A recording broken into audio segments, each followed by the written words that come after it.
groups, I'm going to do it in a way that we'll pick one group from one corner here that can take there, 5, because I'm trying to separate him from the madam to be in the same group, and then from madam up to here, and then this will be here in this group. But all of them almost from the same church. So I'm going to still split. I'm going to do 1, 2, 1, 2, 1, 2, so that 1, 2, 1, 2, 1, 2. Those of 1, you're in one group. Those of 2, you're in the other group now. Okay, that way we'll have at least a balanced work. Now, I have this activity that we're going to do in 5 minutes. Okay, I will add some extra minutes so that we can do it in 10 minutes. And in this activity, we are going to wrap an egg using masking tape and colored papers. It's a competition. We're going to see whose egg is going to break. The ones whose egg remains intact after the activity is the winner. So the one whose eggs break, they are lose. But of course, in an activity where there is a competition, there must always be a winner and a loser. So you're going to use what I've given you. Don't use something extra. 1.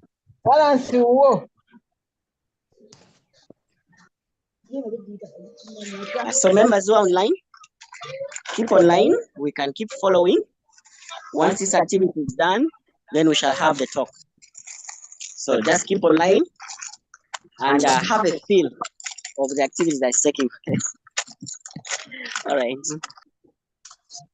I request if we can have the video back on. Becca. Yes, please, Becca. Becca is going to put the video. If you can do it, I believe it's already on. So that our online people can follow through and see the activity that's taking place.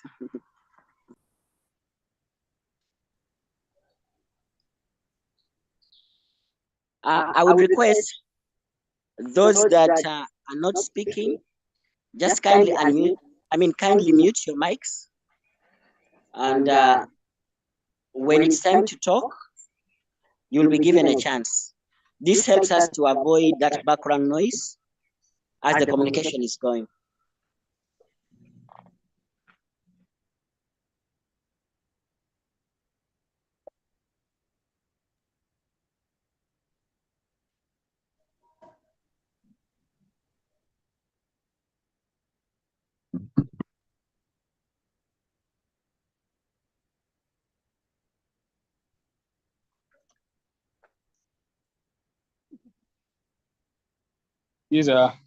Every group has an egg, has a masking tape, has. Now, you're going to work as a group. You can find where you can move. Wrap this 10 minutes. We'll come back here. Indeed, we'll throw the eggs in the air. They will fall here 3 times. We'll see whose egg has fallen. And then we'll see the winner. Let's start. Group 2 here, group 3 is here, group 1 is here. I can be anywhere now. Yeah, you have no group. You have no group. I have no group. Yeah, you have no group. Because now we are experts.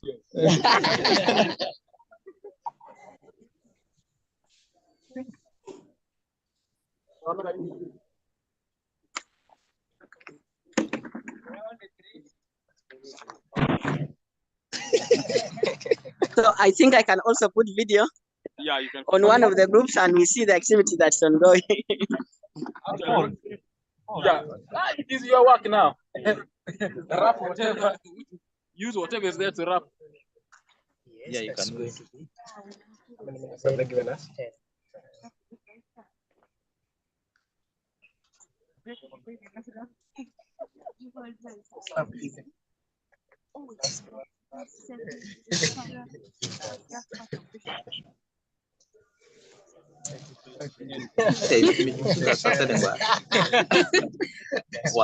Was this such a part of it?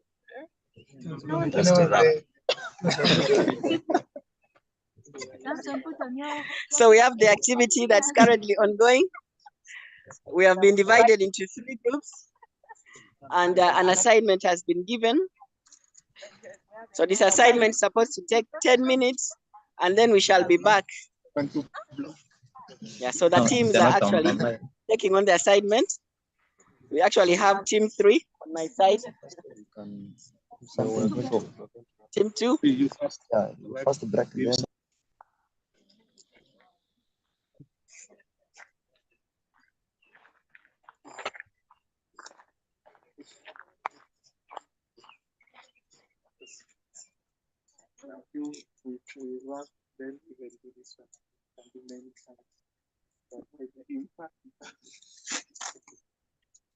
So the groups are taking on the challenge, and we hope to see what comes. So the challenge is simple. Each group has been given an egg, a roll of tissue, and a roll of masking tape. So the assignment is simple. They simply have to wrap the egg as much as they can using the roll of tissue and the roll of masking tape. So once the 10 minutes have elapsed, the egg shall be thrown and left to land on the ground. And the one that breaks, the one that doesn't break, or the one that doesn't break out of the 3 shall be considered the winner. And then our facilitator will tell us why he gave us this particular challenge. So we can keep following.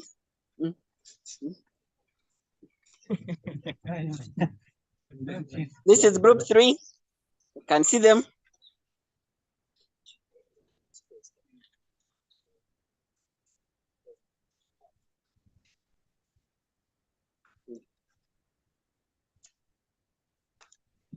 So let us check out group 1, their progress so far.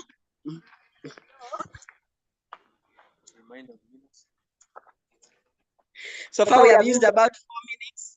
We have about 6 minutes to go.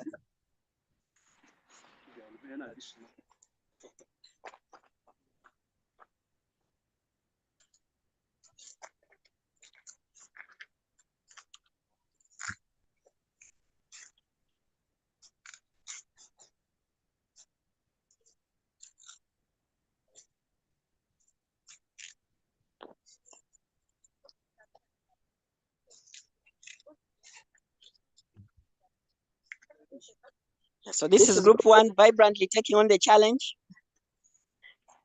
Let's have a look at group 2, their progress so far.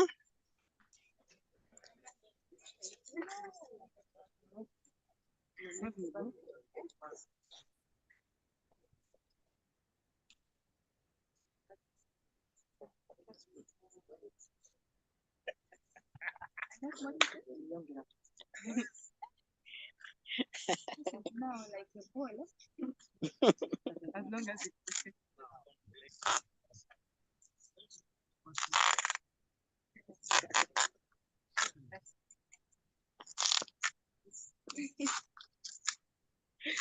We have 4 minutes to go. 4 minutes. Before we return to our talk session.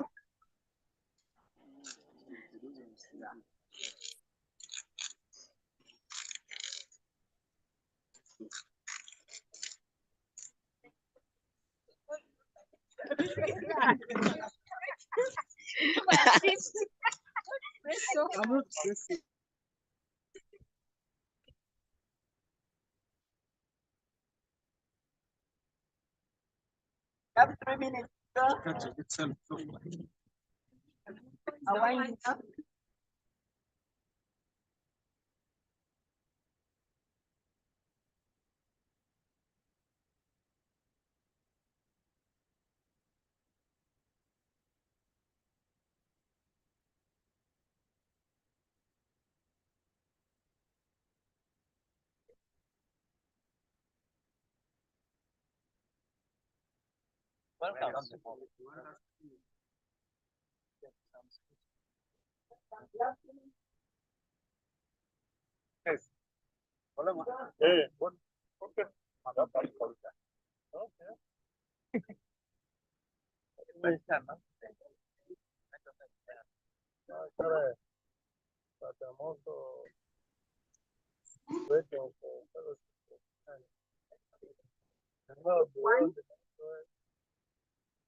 We have 1 minute to go. So the group should be winding up by now. 1 minute to go. Winding up. That's all.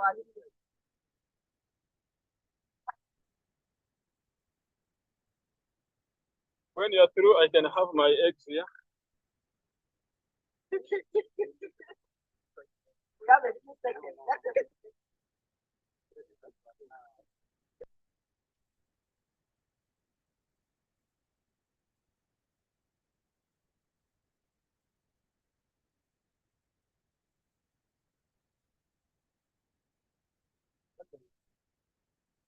I labeled eggs, so I labeled it inside.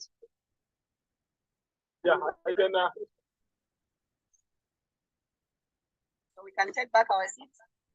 The instruction is that we hand over our eggs to the facilitator and we wait for the next.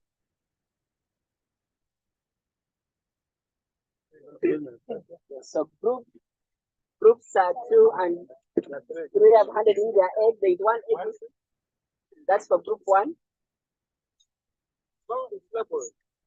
I labeled it myself. So all the 3 groups have handed in their eggs. So I can officially hand over back to our facilitator. Okay, we can extend again in our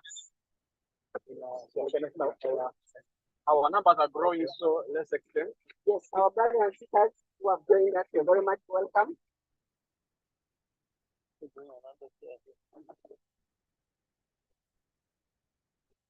Now time for something of the heart. Which group? Okay, I'm going to use the test venue, test area. I throw this in air 3 times. And then from there, I will get 3 volunteers to come and unwrap for us. Then we shall find out whose egg has survived and whose egg is broken. All right. Number 1.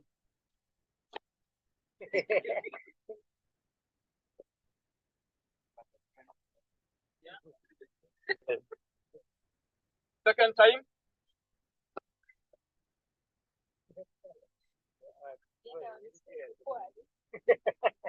And third time.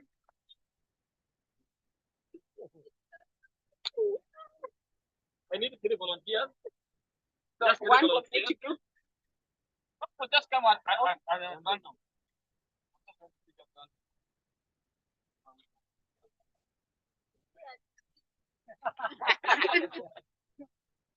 Just volunteer. Unwrap for us.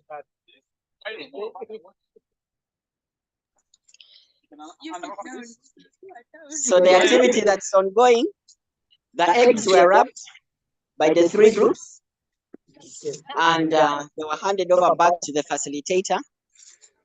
He threw the eggs onto the ground 3 times and now we are in the process of unwrapping to see the condition and the state of the egg, and then we shall see how to continue from there.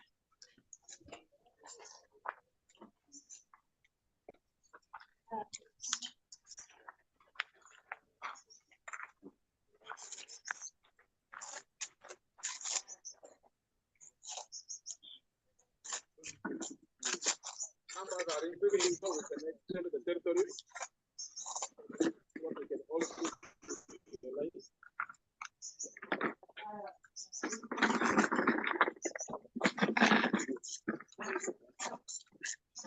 Now, the system is going around. You can you have that as well.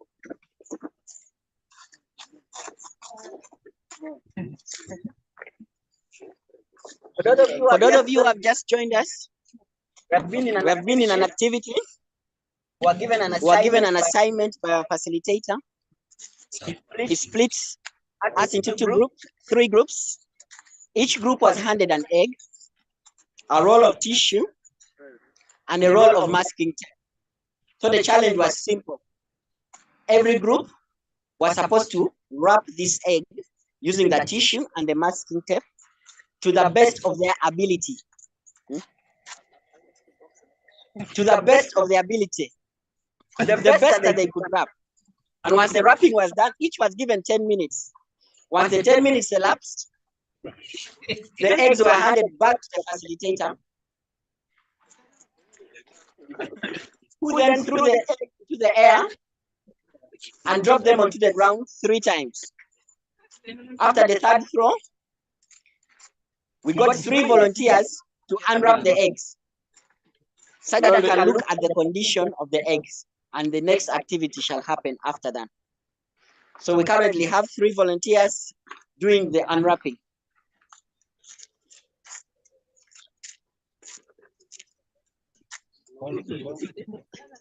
So each of the 3 eggs was labeled 1, 2, and 3.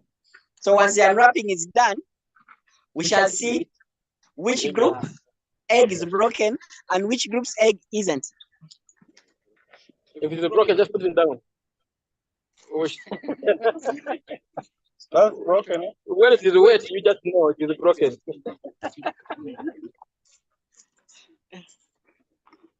This one is not.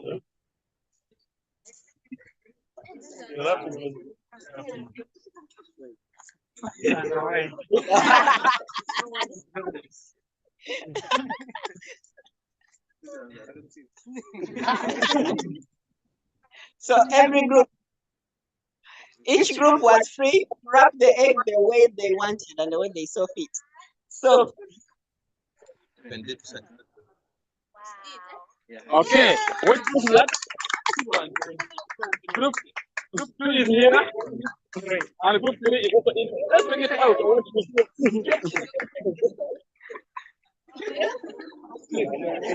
That means group 1 had it done. Oh, yes. Group 2 and group 3. yes. Now, that's why we are here today. We are here because we are learning about mental health and social support. First of all, I want to begin by appreciating this church, because, you know, in the church settings, the topic of mental health has been a taboo for discussions because of so many issues around it. But I'm glad that we are beginning to, you know, unmask some of these myths around mental health and mental illness. Like we've all witnessed here, there were 3 eggs given out, 2 have come back intact, 1 is damaged. Question is, what do you think was behind the success of these 2 eggs I'm holding right now? What do you think was behind the success? Yes.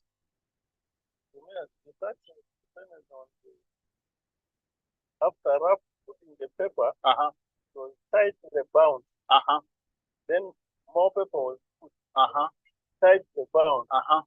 So these 2 are not broken. You realize that the other first one, since the wrapping was not tightened this time. Uh-huh.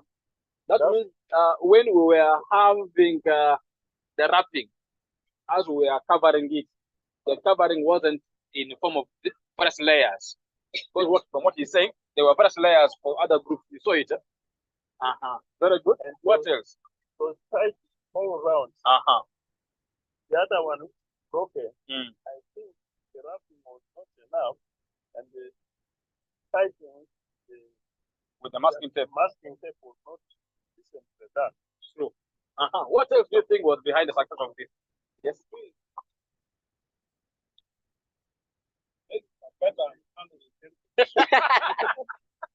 Okay.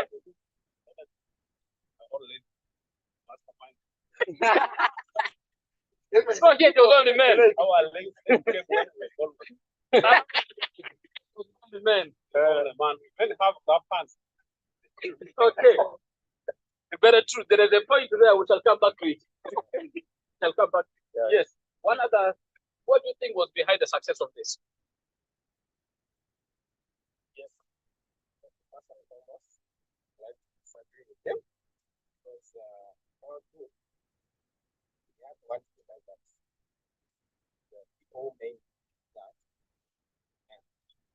But there was an advice that was coming from the lady. No. But the success is basically how you rap. How you rap. So what can we say about that? I think the success of the group phase was teamwork. Teamwork. We have to come together and what do we do and people give ideas. Very good. And then we Very good. let's Very try good. if it works out. Very good. What? Yes. Mine is more of identifying a weakness of group one. Okay. We were basically just wrapping the egg. We did not focus on all the areas. You didn't focus on all the areas. You were just rapping for the sake of rapping. Because we are coming back there. Yes. Yes. What do you think was behind the success? We also looked at what would be the possible points this egg could get. Very good. Possible point where this eggs could get problems. And that's where you. Yeah. Yes. I also know that the egg, which if it doesn't break from these other pointed parts, it normally breaks in the middle. You squeeze the egg from this pointed part very hard with a smooth surface. It will not break. In the middle, Very is easy. where. So identify them and then focus. Very critical. Very good. Okay. Everybody was determined. I like that. Yes. When you throw the egg out, this particular egg which goes, it fell on the other hard surface. Oh, you're falling on the same surface. Here on this top part. This particular area here is all of the same caliber, not so? It is all the same. Yeah. And there are stones here. Yeah, there's stones everywhere. Okay. Stones are all Now, bad. yes. Yeah. I was led, but I just think these two groups must have looked at made a keen observation. Egg is a delicate thing. Yeah. Having it ramped up meant being very critical, ensuring that the egg remains untouched. Very good. Meant that they thought well, they were critical, they were observant, but they had a goal in what they were doing. Exactly. Now, I want to come back to here. That's why we are discussing mental health and social health. What happens when we discuss mental health? Now I want to bring what mental health is. And then we'll go down to this level. And what social support. Now, the term mental health and psychosocial support basically refers to both inside or outside support. Yeah.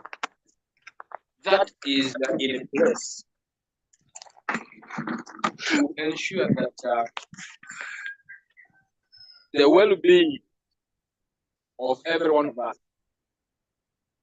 is very well, and at the same time prevent or treat mental illness.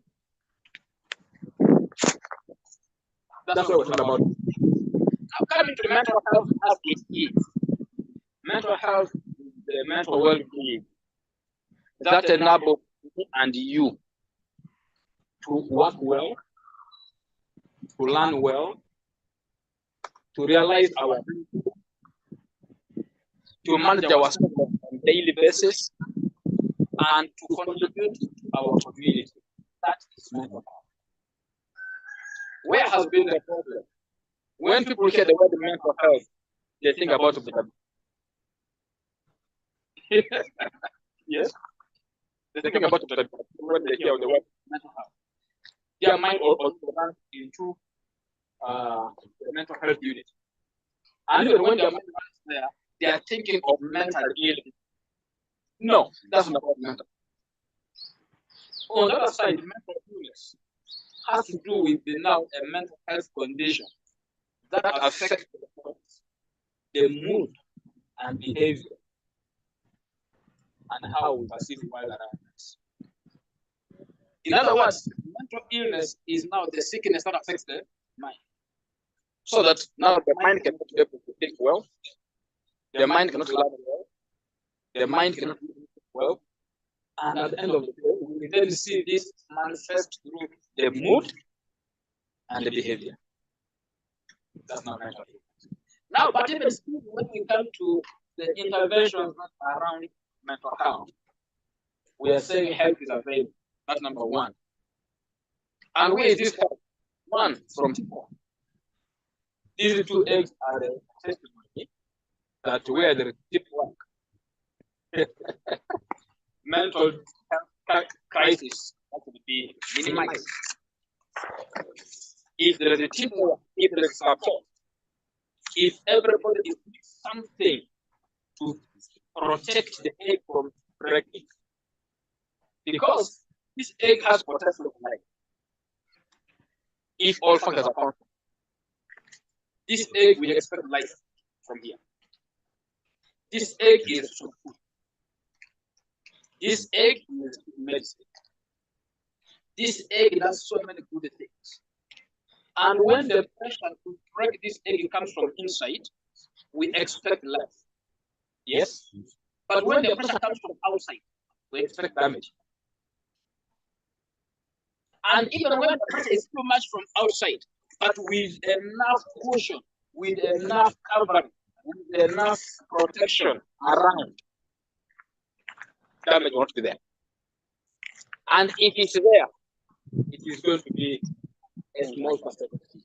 That's why out of the 3 eggs, 1 broke. It's not possible that all the eggs must break. Not possible. Even if you had it like 10, only 1 will break. Or even break. That explains why we are emphasizing the need for mental health awareness. That's why we are trying to emphasize all these issues. Now, coming back to represent looking at this now in terms of our mental health, in terms of our mind, in terms of our brain. What happens? We look at some of these things can break if there are environmental factors, if there are issues that are around oppressing us from all angles. But then the point will be, how can we protect? How can we work out things so that these issues are minimized? Now, coming back to one topic, I want to begin by saying this. One,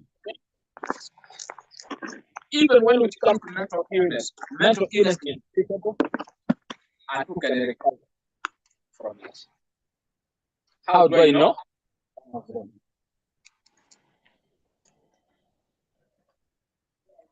Number 2, I want to also let us know that there are so many myths which are wrong around mental illness.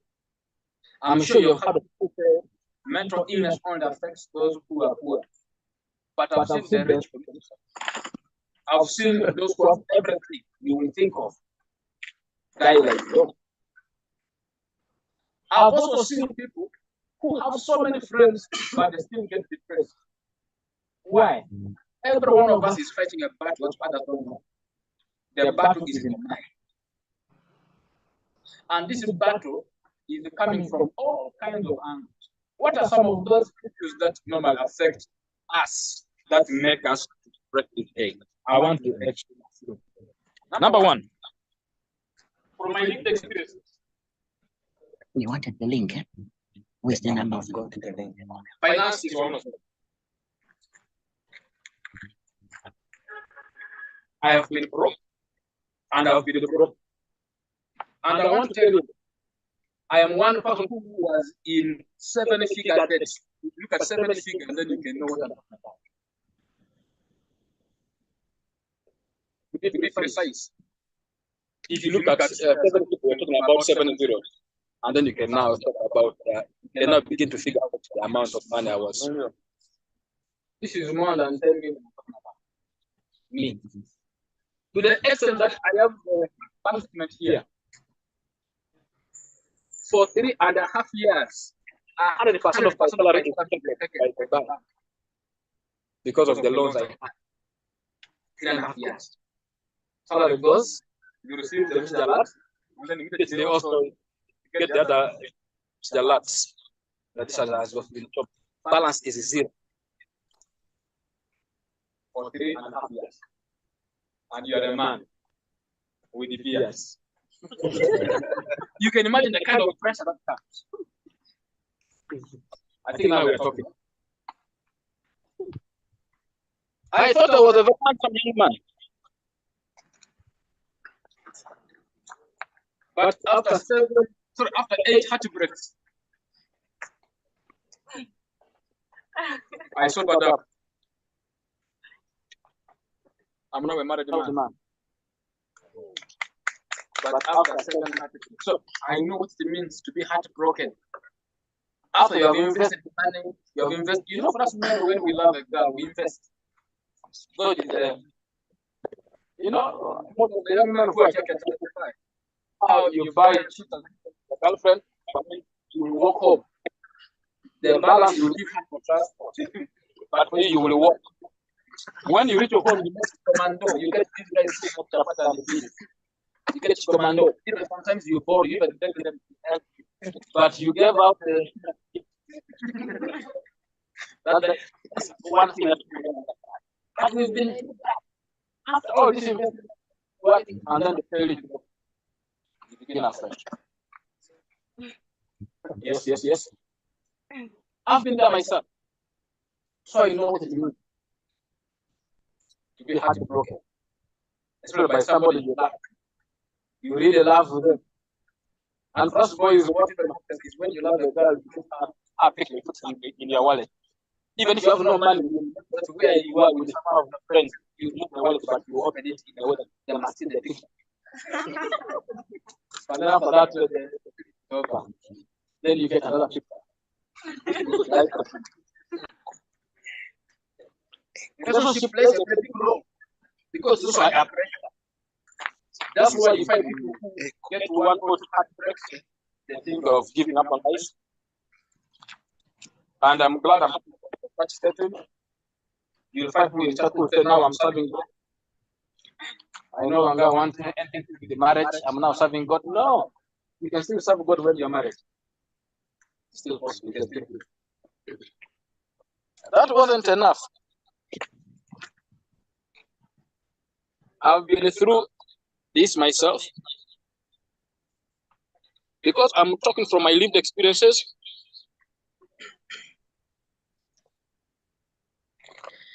I know what it feels to be rejected and abandoned because, first of all, even I was located before I was born.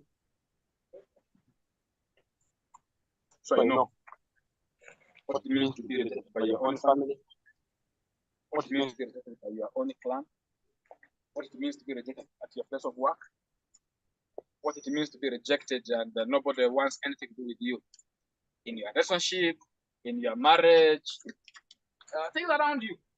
I've been there myself. So at the end of the day, I know this also plays a very big role in terms of pressure for damage in our mind. Yeah.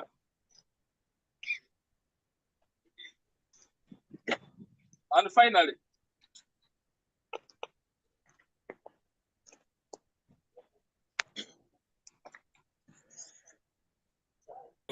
by your own plan. I'm not ashamed to bring this story out because many of us will struggle. That's why this book the subtitle is How to Thrive Amidst Mental Health Challenges. Because right now we're in a season, we're in an era where mental health challenges are everywhere. And these are triggered by so many factors. Loss of job, rejection, financial crisis, barrenness, maybe you're married and then 8 years have passed, but there's no child. Maybe you're there, age is catching up with you, you think, and nobody is saying hello. Maybe you're there, you go to the salon, you do your hair very nicely, but after 6 hours of that heat, you come out and nobody even compliments and says a word. All of these issues are there. We struggle with them. But what are we saying? Help is available. Help is available. First of all, I want to say that you're not alone. In as much as I know mental health challenges has a way of clothing us with a garment of shame, with a garment of rejection, with a garment of despair, help is available. I want to also say this, that even in the Bible, so many people are recorded to have suffered mental illness. Can I give you some examples because we're in the church compound? The first woman to ever be recorded in the Bible to have suffered depression, for example, is Hagar, after the rejection and being thrown out of Abraham's house. You know the story? The second woman I've also come across in the Bible is Hannah, because of barrenness. You know, even here among the Lugara here, because I'm in my community now here in Lugara, among the Lugara people, when even I'm sure when Becca got married, within 3 weeks, people's expectation was that Madame should at least begin to vomit. Within 3 weeks. And if someone takes more than a year without a child, you'll begin to hear whispers. And before you know it, people will begin to even give you a title that you don't even deserve. That's why others will even sing to you as well. Mama we do. Etoni mazakwalato. Daddy etoti niko jikamerdote. You've heard of that song? Then you'll hear the names Ondo. Just because we did just yet 6 months or 1 year. Something is not there. But you will hear people get to talk. But for this other woman, for Hannah, it was more than many years. And it drove her crazy. The third woman I can cite for you is Naomi. She lost her husband. She lost her 2 sons. Can I go to men? Oh, so many. Moses even told God, am I the one who gave birth to all these 70 million people? Where can I get meat for all of them? Because of mental health problems, the man became angry. In fact, anger is one of the symptoms of mental illness. That's even why Moses never went to the promised land. God killed him. Coming in. Can we continue? Elijah, after calling fire in chapter 18, in chapter 19. Mental health, whatever, in Arua. They said, let me die. I'm not good enough. After calling fire, Prophet Jeremiah even told God, God, you deceived me and I've been deceived. When I died in my mother's womb as a miscarriage. This was now Prophet Prophet Jeremiah. Prophet Jonah, man of God, went crazy. Why? Because of jealousy. I want to emphasize to all of us, jealousy is the last class you attend before you become a full-time witch. You try to be jealous of someone and you wish them well. Never. But you can imagine Prophet Jonah. Prophet Jonah of all people. Because of envy, because of jealousy, he felt people are not good enough, they should die. Can I continue with the man? King David, King Saul, King Nebuchadnezzar. Can I continue? Job.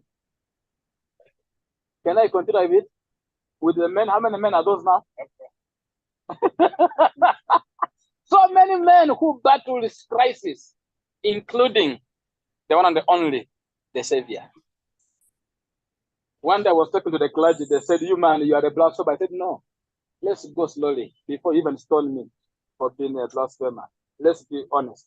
What did the prophet Isaiah say about him in prophecy? He said he will be a man of sorrow, a man of grief, a man of so many challenges. Not so. And then when the man came and told his friends, "Please pray for me. I need your help." That's why I keep encouraging, please ask for help when you need help. Otherwise, you can lose it. So even in the Bible, people struggle. So what are we saying? Help is available. All of these people actually got help. All of this. None of them died of suicide. None of them committed suicide. None of them, even though they were at the verge, some of them, they were still able to be helped. That's why we are saying help is always available. Two, even the recovery is there. People can actually recover. Now, because I didn't want to make this to be like more of a lecture, I want us to discuss. I want us to dialogue. I want to answer so many questions. But if you have questions in your mind, you have things that have been around you and you have always wanted to ask, but you didn't have anybody to ask. Today is the opportunity. Yeah. Like I said, we are here to support. As a voice of restoration, we are here.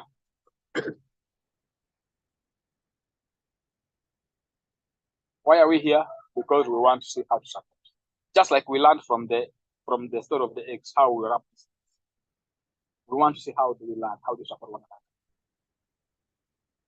Maybe before I take the questions, I want to end with this. Treatment is there for whatever mental health problem. People actually recover and live productive lives. By God's grace, on 14th of May, I'm launching this book in Kampala at National Theatre. And some of the speakers who are going to speak during the book launch are people with lived experience who were once in Putabika. Not once, even twice in Putabika, but they've right now recovered and they're doing well. Others recovered, went back to school, and they have finished school and they are working. Others are doing different projects. That's why we're saying help is available. Help is always there. Recovery is possible. How do we treat? Three things that need to be in place. One, I want to emphasize. I know we are close to Congo here. We normally say there is a herbal medicine. When you get it from Congo, you will recover. Herbal medicine doesn't treat mental illness.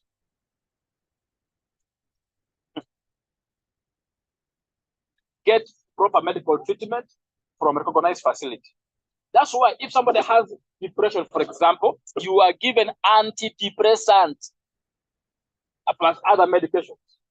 If you are suffering from psychosis, you are given antipsychotic drugs. So which leaves will give you those? Which routes will you take for each of those? Please, I want to emphasize. Treatment is there. The three means that are there that have proved and it works. Number one, psychological treatment. What makes you cry most of the times is not the physical pain in your body. It's the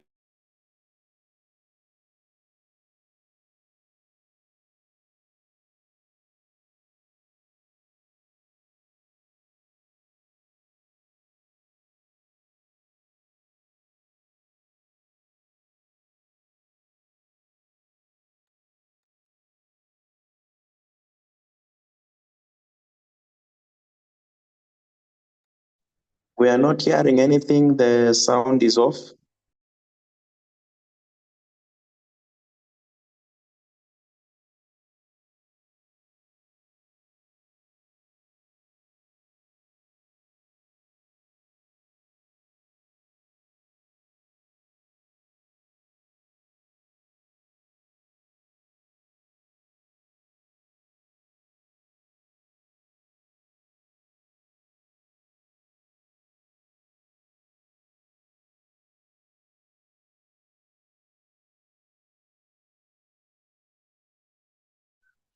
Men are told that you be a man. Enjoy the pain of life as a man. Be a man. Die like a sheep. Don't cry for help. Die like a man. So before you know it, things fall apart. Please, let's talk. Let's talk. That's where we get help. Number two, the medical treatment. Now, the medications must be able to deal with their body symptoms.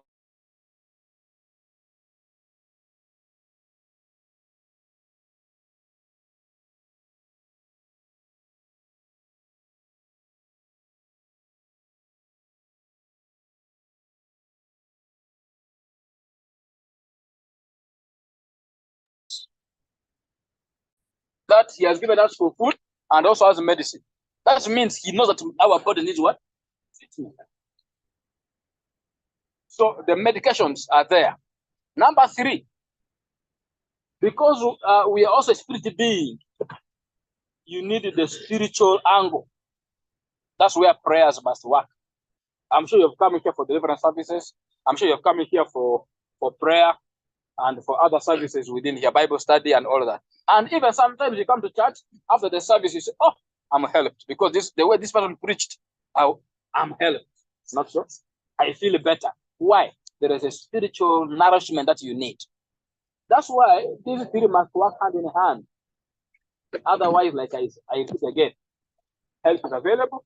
How do you get the help? Accept that you need the help. It is with it. Accept that you need the help.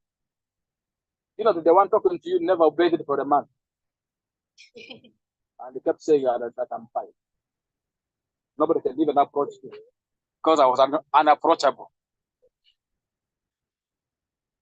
Nobody could come near me because even first of all, my color, and I'm not bathing, I'm not shaving, everything is falling apart.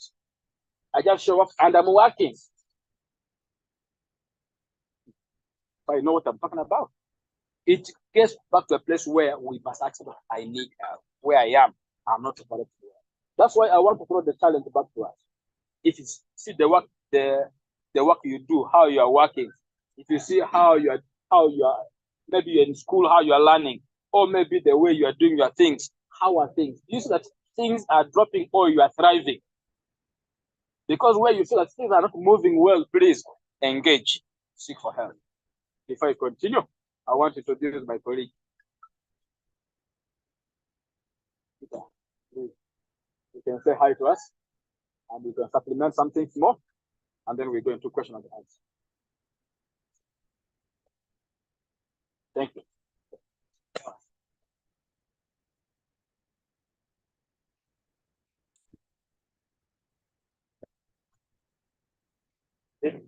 Afternoon or evening. Good evening to all. My name is Peter Anawa. We support the agenda of mental health together with Daniel. We traverse the whole of West Nile. So we are here to move the agenda. Today it is tailored towards the youth. Why is it being tailored towards the youth? It is because globally the youth has the largest population. It is because in Uganda, the youth are the ones suffering more because of mental illness, because of mental disorders. When you go to all these hospitals, you find the youth are the largest proportion admitted because we have so many things.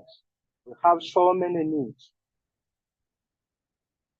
When he was talking about the issue of relationship, the youth are suffering from what we call broken heart syndrome. You know broken heart syndrome? It was 7 times. 8. And there are some youth here. Theirs has reached 10.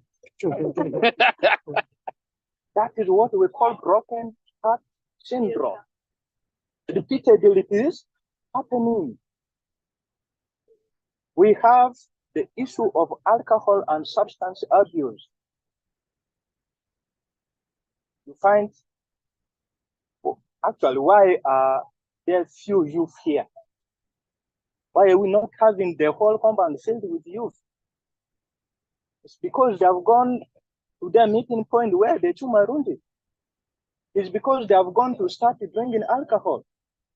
You know, some of the substances that they are not using here in our place. Smoking the dry skin of snakes. The gray hair.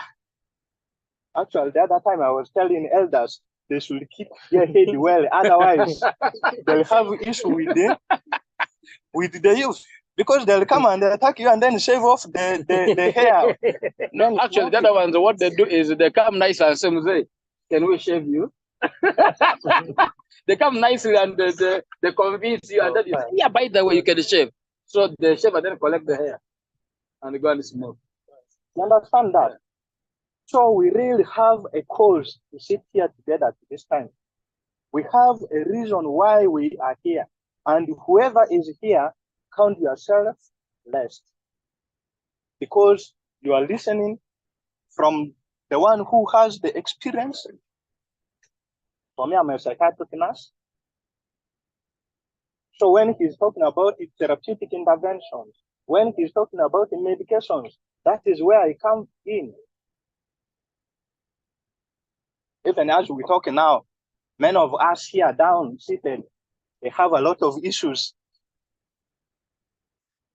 One of the biggest signs and symptoms is lack of sleep. Sleep refuses you. You don't sleep. You're counting the nails, the timber, the iron sheets, so many things. You lose appetite. You don't eat. Food is there, nicely, but you don't eat. You isolate yourself. As he said, you become highly suicidal. So Anger. when, yes. Anger also is there. Yes, anger. Anger is one of them. Withdrawing and isolating You yourself. isolate yourself. Loss of interest in the daily activities that you used to love doing. Is it? Lack of basic personal hygiene. For him, 1 month he did not eat. Unexplained body pains, your body is paining, go to hospital, they test you and they say you are fine. But when you are in pain.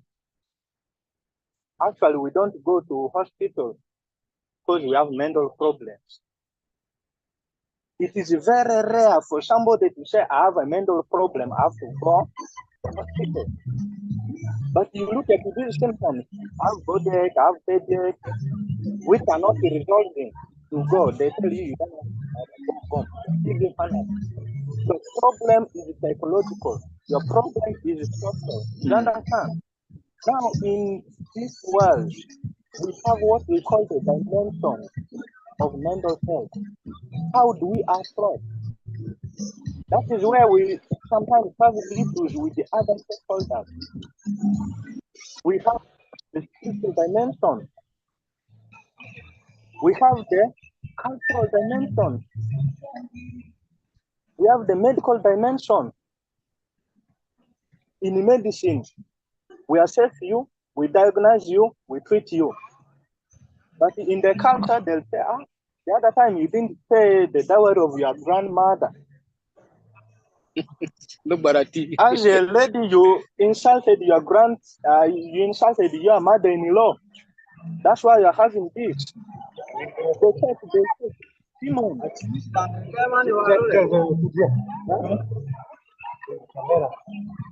How do we bring all together? And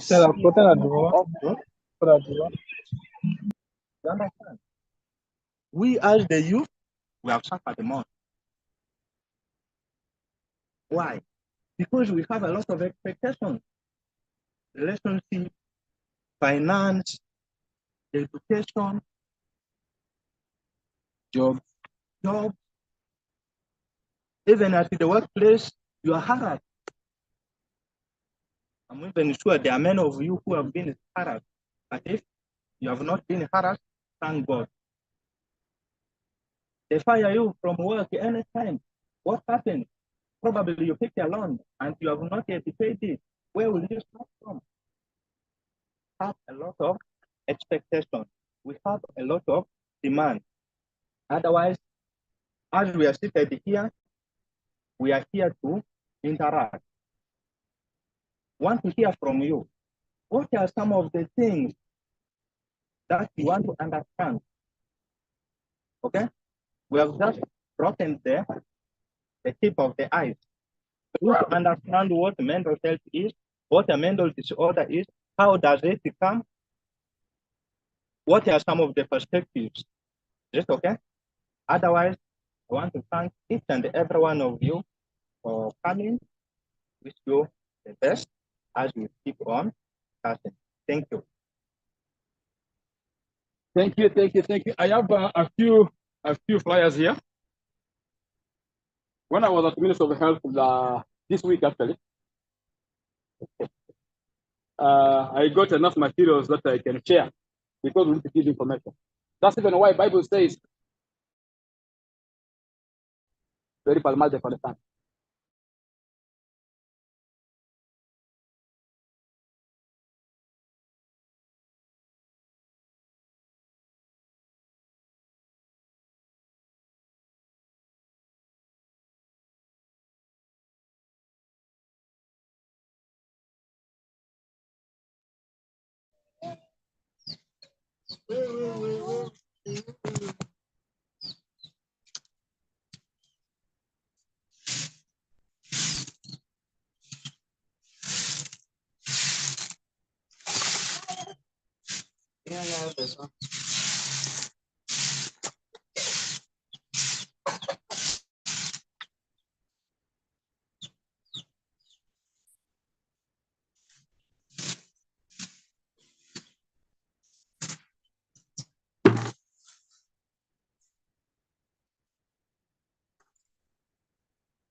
We are not getting anything.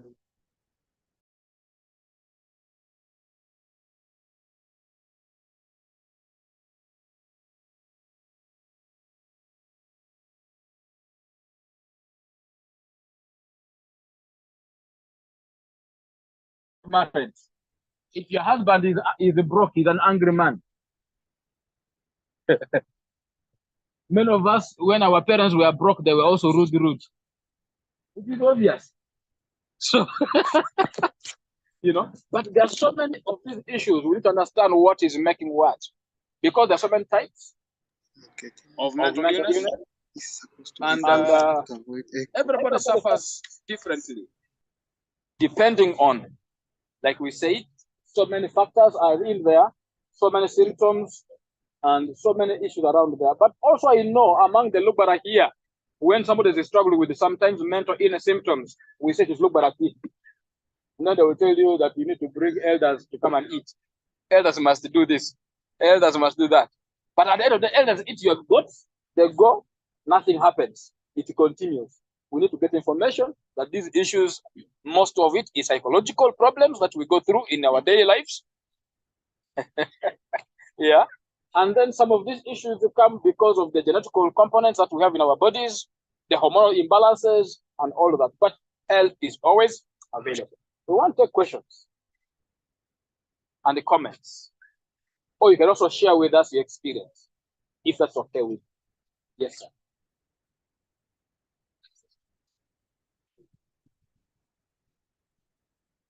Yes. Maybe I stand up. Mind if you can come and share it from here? Thank you. It came a little bit. Yeah. I actually don't know the organization that represents. Yeah.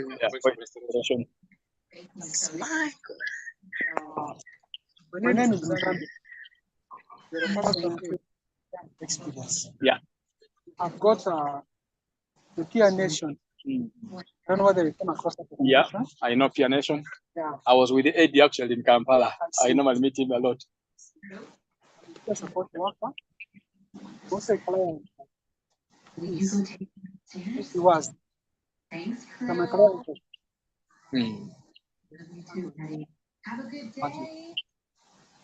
Actually, mental health involves, as you said, so many things. We have trainers, have bipolar, volume is slow.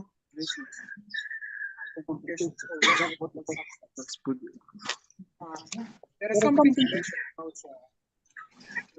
what mental health. Actually, got so much things are getting changed. The way people look at it.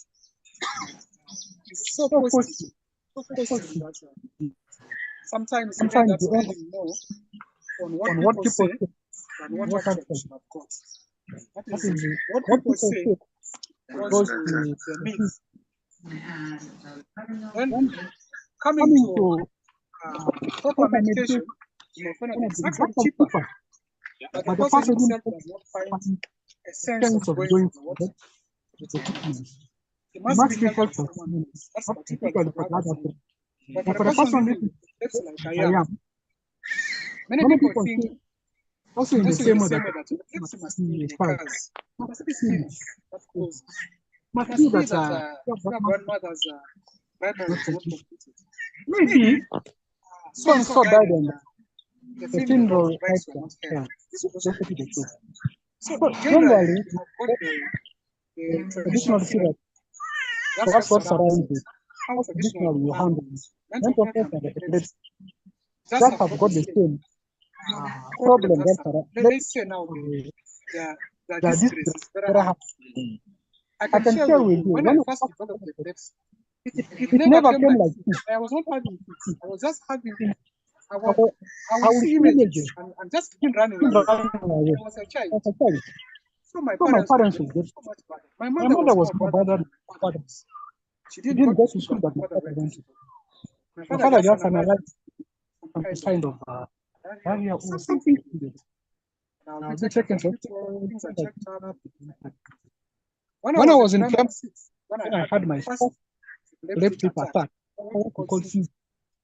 when I share with people, I have a epileptic attack. You don't have scars, okay.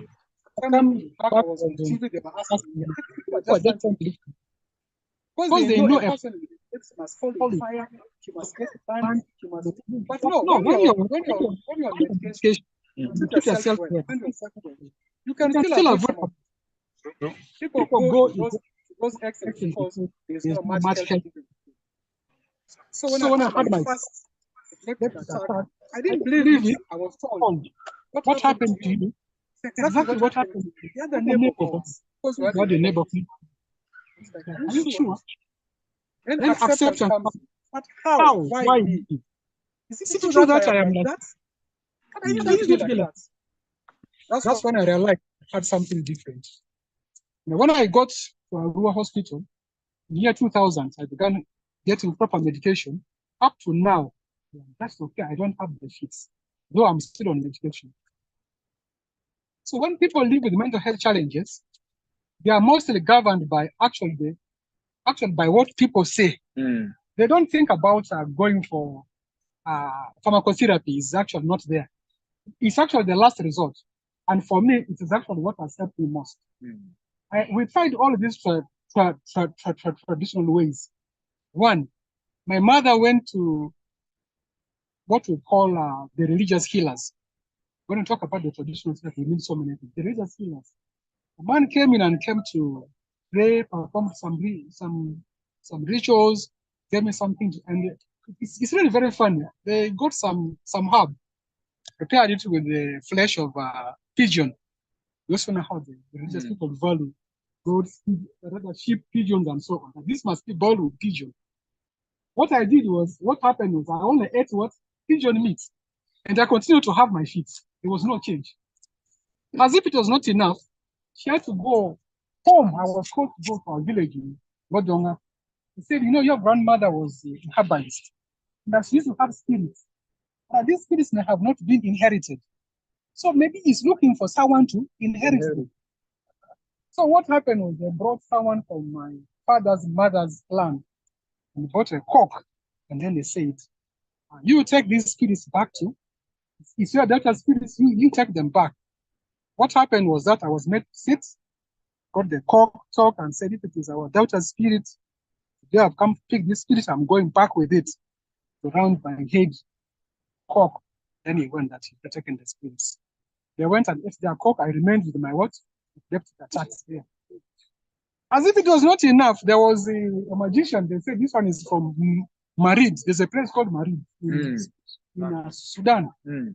They said those people are not easy via such kind of a treatment. Went in there, and then 5,000 shillings was big money. I was still in primary 6. They said the condition here is you must not shake hands for 3 days. I was just a little boy. Came out from there, my friends were going to school. I just met, hey, so how are you? Why are you not going to school today? I'd already shaken hands. They said, now because I've already shaken hands, the power of the medicine has gone to the other person. You see this? One came with the herbs and said, this one here, this one, what we call ojo. This one, you must come very early in the morning. Don't taste anything. I will also not taste anything. I'm coming to give it for you here. I went there. This woman got her things, gave me. He said, this thing is going to be all right. I will drink it every time. The fits continue to be there. Nothing happened. So if you collectively check the cost of the traditional therapy I underwent, it's much more than the pharmacotherapy I am getting from the hospital. Sure. Actually, our people lack information. Information is not reaching them. And as a peer support worker from the hospital, every Wednesdays, I meet people with mental health challenges and share my experience because I'm a person who lived experience. I try to bring them up. And I'm also the volunteer for persons with epilepsy all over Uganda. We have an organization called Mental Health Service Users of Original Far Hospital. It's a small registered CBO. We want to see what actually lacks there in the hospital is this. In the hospital, people who are sick and people who take care of the sick don't differ from each other. The environment is so boring that they don't get relief. Some organizations try to bring some equipments, games, but the person who should have handled it is actually not there. So sometimes we try to volunteer to go there, but it actually needs a proper organization where someone sits there to do that kind of work for him. And I asked them and said, there used to be someone here to handle this. Why? Because someone goes out. Now let's focus on the youth. When the youth go out there, sometimes they sit in groups where they smoke opium. In these groups, they eat marungi, they sniff petrol, and do everything that causes mental health challenges. When they come to hospital, they get all right, but they go back to the same group. You see this? The problem is outside there. The problem is now no longer in the hospital, but the medicine is available. So when they go outside there, and they're already feeling okay, the same friend also drags him and says, you come, let us. Now you're feeling better, come and join us again. Come and join us again. We were thinking we could have cards there. We even have them there, but there's no one who administers them for them. To keep them there, and I was telling them, if you know that the environment outside there is so tempting, is your biggest problem, you come and play the cards from here. Where there's no opium here, there's no alcohol here. If you think it's so tempting from outside, because some people don't have people even to stay with. Persons with epilepsy, for instance, are so much stigmatized. So much that some of them don't have people to live with. And I would encourage them, why don't you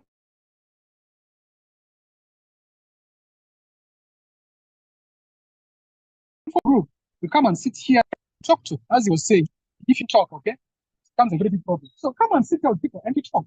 As we learn how to do things, we can learn how to make mats, we can learn how to make local crafts. We don't spend the time like that. Maybe you don't earn. If you do these things, possibly you will get yourself. And as some of my friends tell me, those with other things like a bipolar, You see, when they don't earn, it is worse. So when you're talking about financial problem, it's actually the true fact. When you're not earning, you become a very big burden to yourself and you're actually rejected by very many people. And you look at other people doing things, you're not progressing, if you don't handle it well, it causes for you more problems. So things to do with the mental health challenges and the epilepsy are actually manageable. But the information is not reaching people very well. We need to give more information to the people. And secondly, there are no finances also to help people who are ready to give this information. I'm actually very happy to see this organization, but it's my first time to see it. When I say they're a person of lived experience, I very well know. I've actually complained to so many organizations. I said, why do you employ people without experiences to do things to do with mental health? You employ persons of experience. Because if I share with you my experience, it's much better than someone telling. Even the doctors don't know. Sometimes when I'm training them, they don't understand some of the topics. They just sit and also look at it. But what does this topic mean? Because the doctor only gives the medication, but he doesn't have experience to share with this person. Okay, how does he convince the parents or the relatives and tell them, do it this way? I can tell them, I say, my parents were like this. My father did this, my mother did this, but today I'm here. I'm okay. I also tell them I'm okay. You stay here on your medication. Thank you very much. Wow, I like that. I like that. I'm enjoying it. Not like you said something here. In fact, somebody even attacked me on one of the platforms saying that we are doing this because we want money. But I can tell you, we've done things without money because we want to. That's the reality. This is the bitter truth that I want to read something that you just said. Problem is now the stigma you talked about. Is the biggest problem. Why is around with the stigma? Because with the stigma, people have a lot of the way they disapprove, the way they look at you, the way they treat you, is a big barrier to treat when it comes to mental health. For example, there are 5 angles of stigma that I talked about in my book here. One of it is the social stigma. How public or society sees anybody who has a mental health problem. Now, like he has just rightly put it, I want to bring a few highlights here from what he has just said here. When it comes to mental illness, there are so many types. You have depression, you have anxiety, you have stress, you have bipolar, you have schizophrenia, you have psychosis, you have personality disorders, you have substance use disorders, with alcohol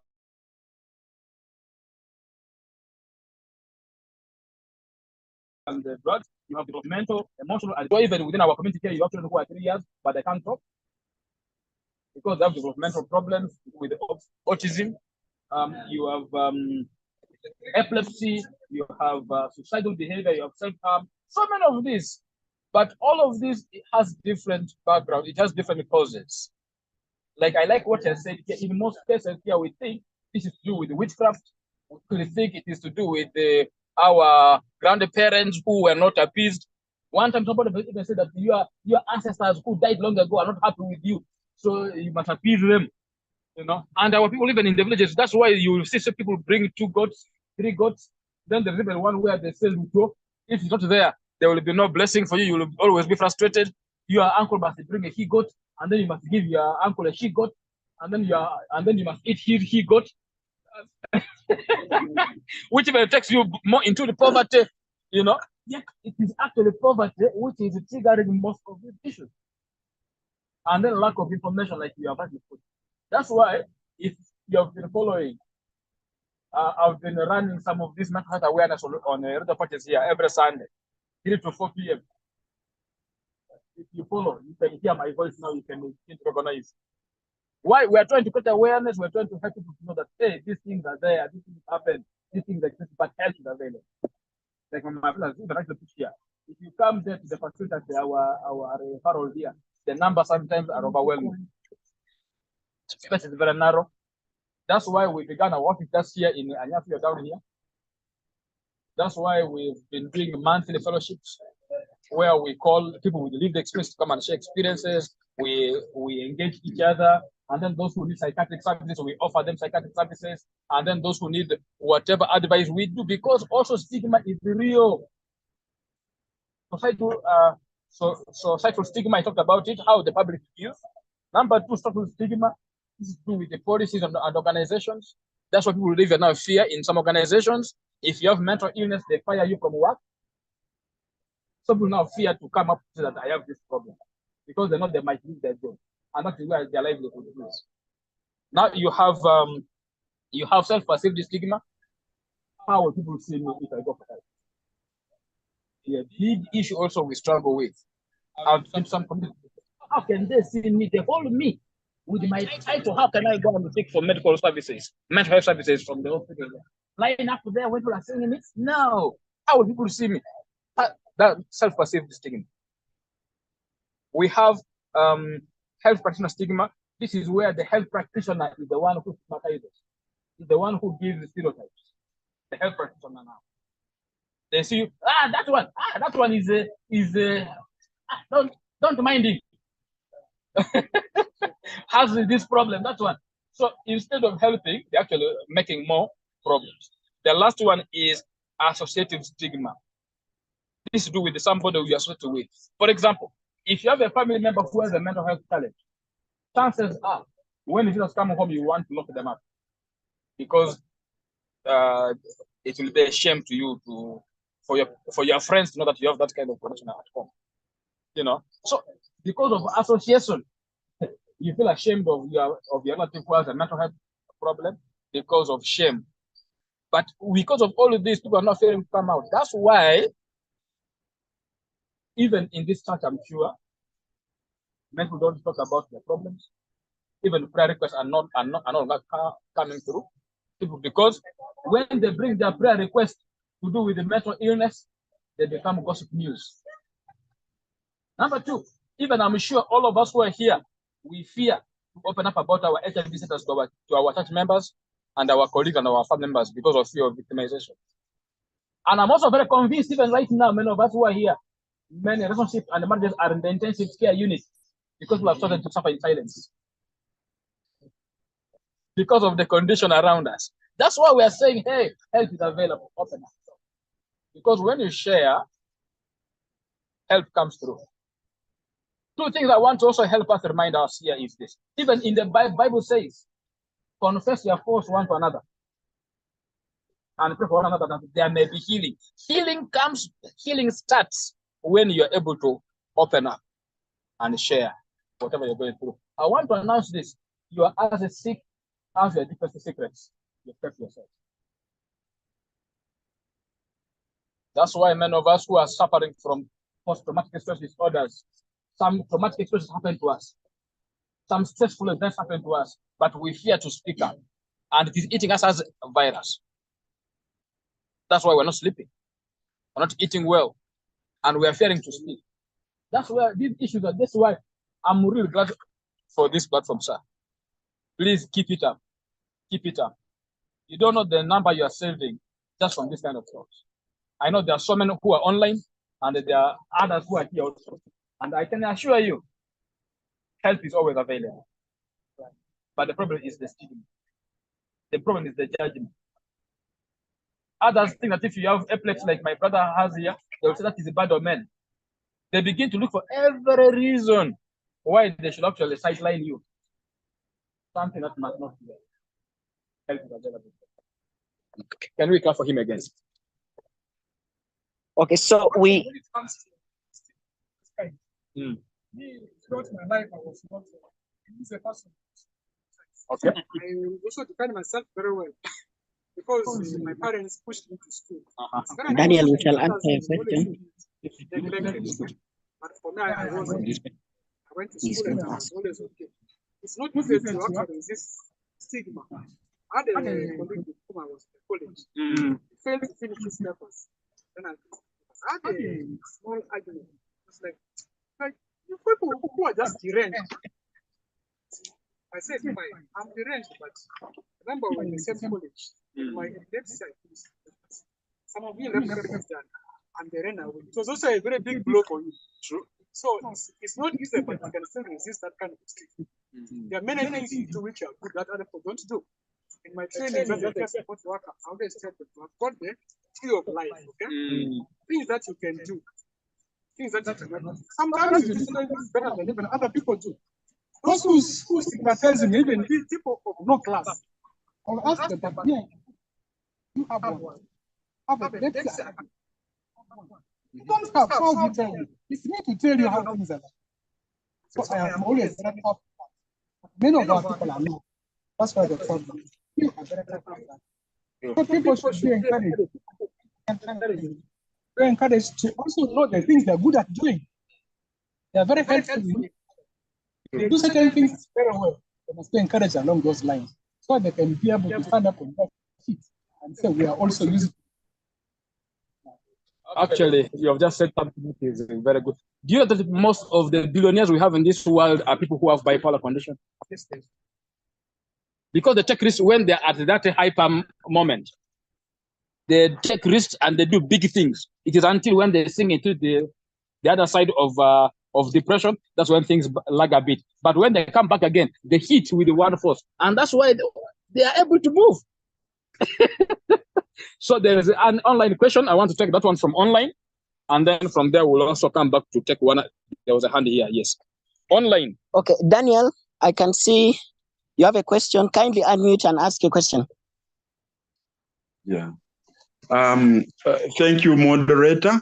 And I would like to thank you for all those who made this initiative, especially when they made it in a very innovative way about the egg, the wrapping of the egg. And so mine is not a question, it is an addition. I'm actually a person, a senior citizen who has lived with mental health challenges since when I was 13 in S1 up to date. Wow. Now I'm a retired senior clinical officer, but wow. I'm also a mental health rights activist up to the UN level.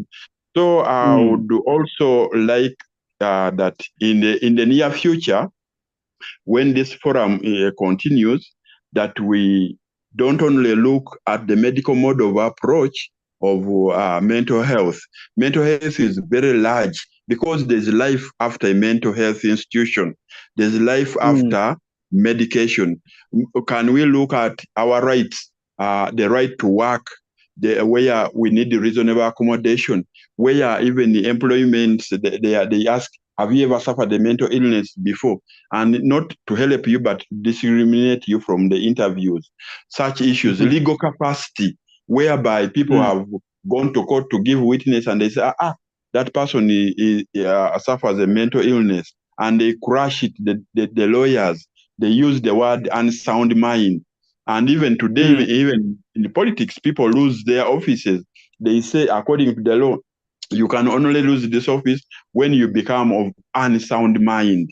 So we need to look at all those, because now we are living in a stressful world. COVID brought in a lot of stress with socioeconomic issues. You have talked about poverty there. It is prevailing and many other issues. So I would request that we look at it from a holistic, also integrate the social economic matters, the social human rights based approaches. Thank you very much. But it is a very good initiative, and continue doing it irrespective of whether people think it is money. It's not money. We also began like that. We got a lot of criticism, but to date, we are quite ahead of time, because I'm a board member of the World Network of Users and Survivors of Psychiatry, and also a board member of the International Disability Alliance. So I would think we join hands and we continue sensitizing. This is actually sensitizing, and it is a role of government, but of course it may not be their priority. But when you come up as individuals and come up with this initiative, it's a very good awareness raising. I applaud you. Thank you very much. Thank you, Daniel, my namesake. I want to bring it from that perspective immediately. On Friday, I had a meeting at Parliament. Because arranging a program for Parliamentary Forum for Mental Health Awareness, which is scheduled for 20th to 25th of May. We are going to put more awareness, but one of the areas I'm focusing on are issues of policy. Actually, I raised it on Friday in that meeting because I raised the concerns on policy. Because in our human resource policy as a government, if somebody has a history of mental illness, their chances of getting employed is very minimal. Actually, it's not there. And then two, we are also, the other day, I was also trying to raise some concerns on policy, especially for our staff. If somebody gets mental health challenges at workplace, instead of deleting their name from payroll, why can't you treat them and then bring them back on board at work? So those are some of the policy issues that actually we are following up on, and I'm passionate about this because I think I was even telling the chairman Parliamentary Forum Committee, I was telling that MP that I will die a happy man if I said some of these policies are changed when I'm still alive. I will die a very happy man because our people need support. You can't fire somebody just because of their mental health problems. You cannot deny somebody their rights just because of their mental health problems. Yet you can actually treat them and also help them recover. So that's one thing that we're trying to work on. Please, the advocates have to continue. Thank you so much, my brother. Welcome. There was a question. Yes. Now we're coming back to physical. Yes. Welcome. You can come closer. Okay. Thank you. The name is Galojimo Salaka,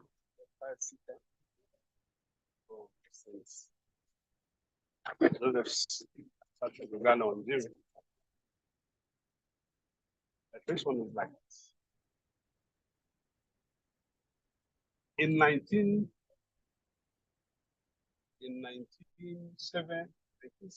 during the S4E1 government, when you finish 7, you are so valuable that you are employed as a clerk, as a secretary, in office. And when you finish senior 4, you are so valuable that you are given a job. Now, when you finish university, in fact, you are taken, you are admitted to employment before you complete university. But this time, when you finish P7, you are nothing. When you finish senior 4, you are just tested the level. When you finish university, you wear the streets till your shoes comes. Which angle? I don't know what distance. 90, 60 degrees. If you look at many of these people who drink very early in the morning in bars, who sit by the roadside begging for money for alcohol. Am I speaking? Yeah. Universities produce graduates every year. How many universities do we have in Uganda? If you look at number of graduates after graduates, but the jobs are not there. Those jobs, 7 rivers used to do, they are not there. Even this time to employ you as a stripper, it's not there. Unless you have a relative look you through. Of recent, I called for interviews. If you look at people who came for these interviews, there are over 1,000 people, but there are less than 100 jobs. If you don't have jobs, what is the effect now? The result of substance abuse. Someone gets drunk in the morning. Instead of going to work, you get drunk. The substance abuse has been extended up to secondary schools.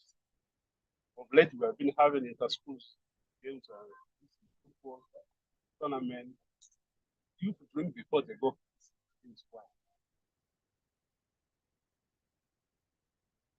Now, director, the question is, isn't unemployment social mental disorder in this country? Thank you. It does. In fact, in my book here, it is one of those issues that I addressed as one of the causes, because lack of a job or unemployment plays a very big role, because our jobs offer a safer landing, at least. But then we are trying to see, okay, if the jobs are not there, what can we do? Then that's where, right now, in our communities, we've been teaching people, if there are no jobs, then there is work. Find a work. The difference is this. Job, someone has to employ you. But work, you employ yourself. So that the shift is what we're trying to do for something. For example, I was talking to somebody to help him understand the importance of work. He gave me his another that he wants to get me the job. I said, how much do you want to be paid? He said, even if they pay me 150 per month, I said, that is good. I said, okay, let's do the math. You want to be paid 150 at least. So you can work. He said, okay, that means 500 per day. Then I asked them, okay, how many hours per day that you think you're going to work? Assuming it is 10 hours per day. That means if you divide the 5,000 by 10 hours, we're talking about how much? 500. About 500 shillings per hour. Wow. Now helping him to see, okay, if you're getting 500 shillings per hour from your place of work, where you're going to be employed for 10 hours. If you make your own chapati and a Rolex in a day, how much money can you make in profit? So when we did our math with him, we actually discovered the 150 could be bare minimum. And something he can only do in the evenings. That means in the morning hours, he can find another work to do somewhere. So the more we talked, that was when actually he saw the idea that I can. But our problem has been our education system creates more job seekers than job creators. That's where the crisis is. So we're trying to see, can we redefine education system? In fact, there's a conference happening on 19th and 20th of this month. Somebody shared with me the link later on, but I told him if I don't raise the $100 to attend it this coming week, because it's going to be in Kampala, but it is going to be at $100 to attend for 3 days, because they're trying to look at education system. They're trying to look at how can we redefine our education sector as a country. These top people are there.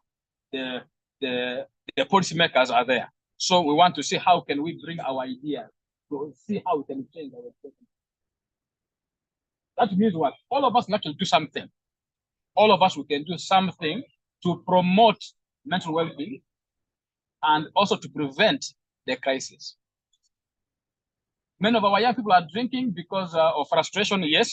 Some of them are drinking because monkey see, monkey do. A puppy will always learn to sit from the parents. Some of them are drinking and smoking, taking whatever drug they're taking because their parents are doing the same. Some of them are doing it because of the peer pressure. I've also been involved in many of the schools here. In fact, one of the things that we're going to do in our school mental health program that we want to continue addressing is this issue of drug use. Do you realize that there was a year, 2022, in the first time there were 4 schools that went on strike in West Nile? Remember it? And the bigger percentage of these issues were drug related, because I personally got involved in it. We went to all these schools, and I personally talked to the students, parents, and the staff for many of the schools. We even interviewed some of the children who were responsible. They also led us to do more investigations. That is how we landed on the use of the dry skin of snakes and the smoking of the gray hair, because we talked to the people themselves, why they were doing that and what was behind it. But that's when we discovered there was an organization that was recruiting young people into drugs. So there are so many issues that we can actually address as a community. But the point is, each one can do what they can. Looking back at the aid, not everybody was involved in the interaction of the aid. Others gave advice, others do the raid wrapping, while others were having the toilet paper, Others were using the mask, others were only tearing the masking tape. Everyone was doing something at your capacity, based on your ability. We can do something. Do you know, even if you go right now to Arua city here, we are going to be buying cheap and chicken from people who are not of here. Believe it? Our people will say there are no jobs and there's no one. But if you go, just go there, people who understand that there is too much money in West Nile are here. Actually, they are getting big. The other point that I want to say as I answer that question is, we need to be able to teach our people how to work and work smart. That's why I want to take it back to the Bible. Titus chapter 3 verse 14. We must, our people must learn to do. Will I put it to us? Anybody with the Bible? Titus 3:14. Just come in my mind so I can just throw it there. Yeah. Titus 3:14. Our people must learn to devote themselves to what to do. That is not work. Our people must work to do what? To be able to do what?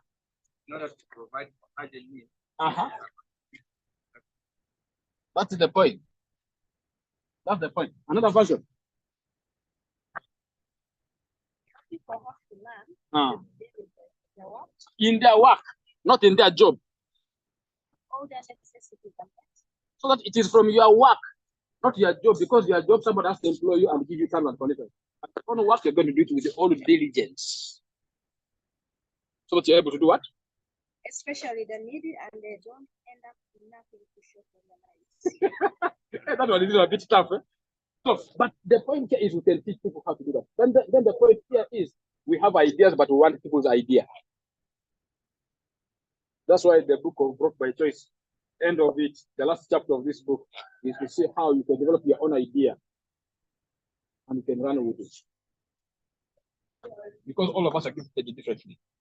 To one, Jesus said to one is given 5, another one is given 2, another one is given 1, but each one is given according to their.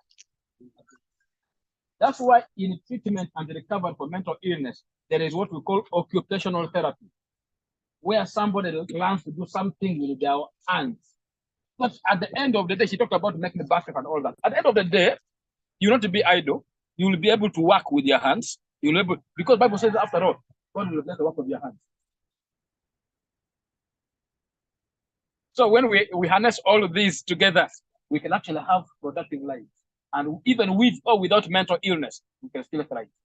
That's why the point for me here is how we can be able to thrive, not to just survive. Make the shift from simply surviving to thriving. You should be able to thrive with or without mental health. Yeah, there is a hand here, and then we'll also go back online. One of the online questions. I just also want to add something. One question. I'm called Samson Olema. I'm a retired pharmacy technician. The last job I did was of inspector of drugs, whereby I was able to take some doctors to court. By that time, the responsibility of things like Njai, Marunji, those substance abuse were under National Drug Authority. And we will get a policeman to go with to attack those people who are breaking the law. Though many of us were so corrupt that they never took a single person to court. When I tried to take people to court, my director of health services said, to take away those things, I don't want to be involved. I arrested a witch doctor who was claiming to treat people. Everybody feared the man. Even the police were scared. But now today, government changed the policy. The policemen who are just senior for leavers without any experience or without even a paper. Some are not even senior for leavers. Some are from primary actually. Some are failures and they use people's papers to get that job. I've now been given responsibility to get more corruption, to earn more money. Because there's plenty of them in my village. Actually, everywhere in West Nile, they are growing that thing in the sorghum, in the valleys. In my village, it's worse because it is really grown near the church. So I'm just wondering whether that policy of giving responsibility to arrest tobacco, producers to be taken to court by policemen can really be changed back to National Drug Authority. Because if you tell a policeman to arrest the criminals, they actually never arrest. Even if they arrested, they have actually a clan brother who takes buys in our village. It may be about 30 or 50 kilos. When he's arrested, he says he only needs to give 2 million. And he's going. Then when he reaches Kampala, the man who is got official license to make drugs, to produce morphine injection, other injections, tablets, and so on, he buys it from him. He gets about 10 million and comes back to buy more. A person of it in the village costs only 5,000. Yet they're selling it at 150 a person. Yes. So I think this government seems to be putting regulations for people, ordinary policemen or other people, civil servants, people who are in the jobs, just for earning illegal money to make their ends meet. Policemen will never take any person to court, a wrongdoer, even thieves here in Arua. They will rather you take. There was a thief who were arrested in Anyafio because he had come to steal a goat of my neighbor. When he's taken to police, the following day I was to write a statement. They said the man has been in March, so they have released him to court. That was the end of the story. So I think the worst virus for us in this government of NRM is actually corruption. Because I don't see anything. Like our monies were eaten by human resource. About 13 of us, about 250 million. What did they do? They double paid the people. People came to give the money now outside there's no evidence. For example, there's one teacher who was supposed to be paid 48 million. The auditor told him, if you want to get your money, let us work this thing again. He was worked 90 million. So the 40 million, when it has ended, bring the money, the 40 million is brought. The auditor has not signed anywhere. But the truth is that how was it approved from 48 to 90? The evidence is there. All the people who signed, ideally, if the government had some brains, if people in this government had some brains, they should have said, why did you approve this one? It was not a question of now eating money. Why did you approve this one? When his official one was approved for 8 million, how did it reach 90 million? Even my mother who never went to school can reason that. So the issue is nobody now cares. So I'm warning you people, your children, families, if you expect to be protected by government, they are never going to be protected. Each father must look after his child. If you are a drunkard, your children will also be drunkard. If you eat marungi, your children will eat marungi. Didn't our Here, I knew of one person who was RDC. He was chewing marungi. So no wonder the laws in Uganda have no effect. They are just put there like people are thieves. And the people who break the law, I think that it has no effect. So long as you don't mess with the security of the country, the rest is whom is the concern.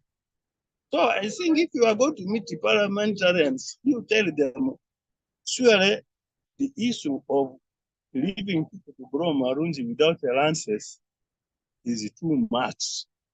Even in my village, I told you, they are even growing marungi near the church. If you are going to the church, if you are a visitor, you can even see. In fact, if you take this shortcut from Wariten up to your left, you will see marungi. I mean, you will see Njai on the road side. Then you branch, you go to Abindi church. When you are approaching the church, you even see that it is now raining. The seeds have started germinating. If those people think I'm telling a lie, let them come and check. In around July, there, marungu ninja will be this size. On the roadside, and you wonder whether they have lances. So how do you get lances? Ordinary people who have not gone to school. Mostly they drop us. People now, they can't pay school fees. They say school supposed to be free. So if children don't go to school, nobody cares. If parents are asked for examination fee of 2,000 shillings, nobody wants to pay. Even if their own children, if you ask money for drinking porridge or for buying firewood, nobody cares. So everything. Teachers, primary teachers, their hands are tied. Now they have brought that issue to use to secondary school. Our country seems to be lawless. Lawlessness is too much. I don't know when but eventually they will pay back. They will reap what they are sowing. We shall reap what we are sowing. Particularly when we continue saying that the MPs they are going to be elected back. So for me, I'm not going to vote for any MP. Please vote because you are right. That's you are right. You must also vote for the president as well.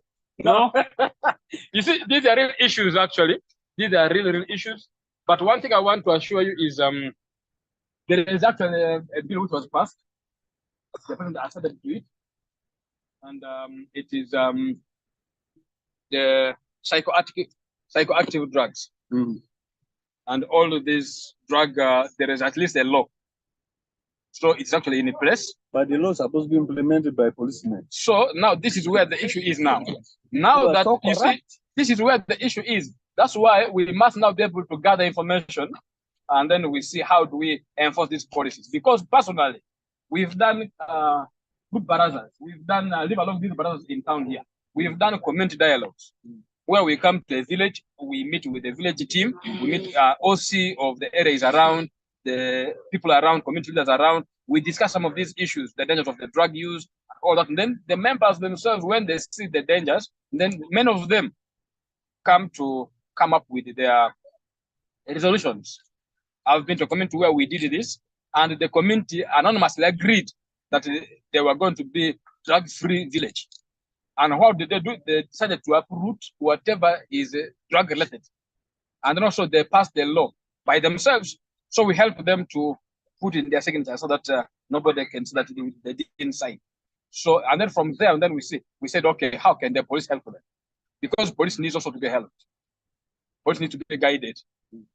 And I have the same experience. I know a community where the S4E1 chairman also has his plantation for marungi and opium. Yes. So, but when we engaged him, finally he accepted to deal with this.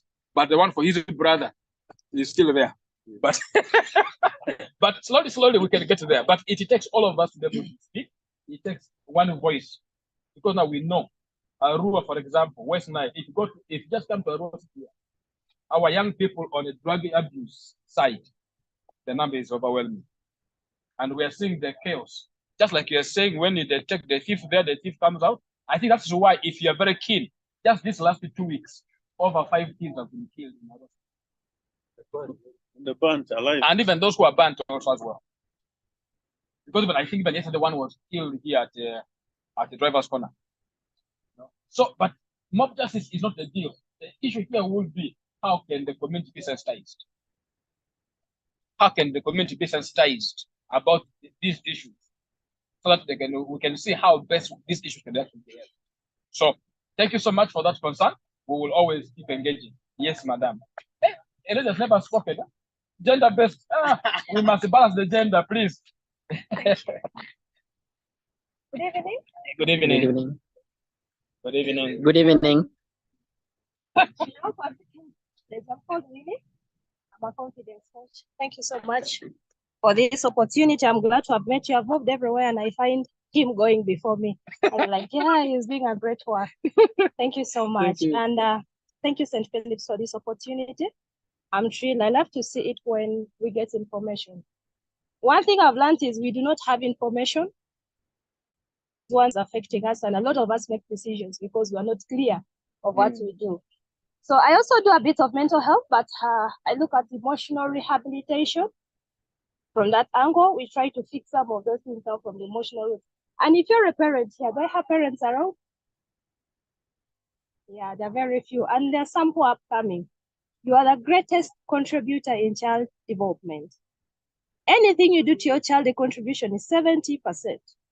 So when the child grows and you've already put them more confident, then they're able to face the world a little bit better. But then if you didn't do it, you're opening doors for them, because substance abuse comes through isolation, isn't it? Yeah. When somebody feels all alone, there's no one on my side, so they start taking alcohol because our friends who are taking me into this, and at the end someone gets spoiled. So it's our responsibility to do this if you're a parent. Now I have a question. In case somebody has something to do with a bipolar, is there a possibility for them to get out of medication? Because there's someone I know who has treated this for quite a given period of time. And I just wanted to know for the sake. And then one other thing, though, something we talked about, sometimes it's hard to talk to people. Right now, I even fear talking, because you talk to Becca, for example, then you're going to hear it with Saka. And a lot of people are now afraid of talking. They're like, let me keep my issues. One of the things I do is journaling. I became so stressed because of my color. I went to a primary school where we had white kids, half caste, and all this. So I started feeling inferior. And now when I started paying attention to that, I realized Nigerian movies didn't have dark-skinned people, and that was the entertainment I consumed. The dark people are either satanic. We have seen that, religious movies. The dark people were either guards or police, or they're taking those low-collar jobs. And I started developing the feeling that being dark-skinned is a problem. And then being slim, everyone said, you're very thin, you're very thin. And that made me develop another inferiority complex. So I sank deep, I was isolated, and it made me make a lot of wrong choices, because now you start looking for relationships of validation. Need somebody so that I feel okay, maybe that I have this person, I feel better. And how I picked out myself, I had to do some therapies, but one of the key tools I did was journaling, writing down how I feel. Sometimes it's hard to tell people, but then you write, today I feel so sad, I feel so angry, I feel this. It feels like you've talked to somebody. Yeah? If you're very sensitive, you tear it, you throw it in the bin, or you burn it so that no one will see it. But then if it's okay, you can talk to someone, it's always all right. It's going to save you and you're going to be better. Thank you so much. Thank you. You have a question as well? I had a question. Thank you so much. Your question is going to be answered. You can ask. Okay. Yes, please.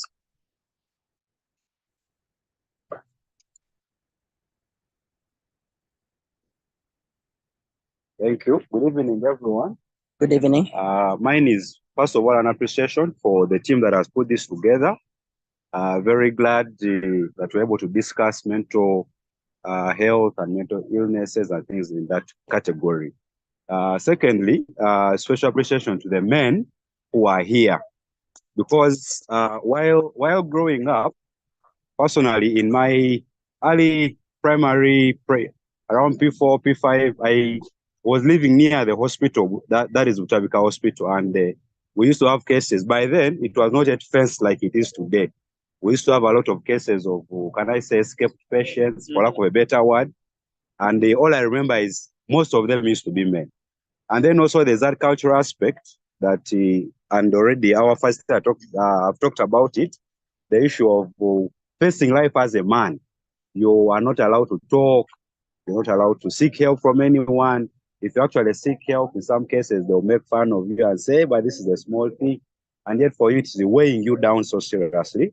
So for me, that brings to light the fact that we need, without sounding discriminative against the women, as men, we need to have, I would say, more support, because women, as already, they have a coping mechanism. They're able to share quickly. They cry, and crying sometimes helps. Men, you're not allowed to cry. You're not, the suicide cases among men statistically are higher than those among women. Yeah.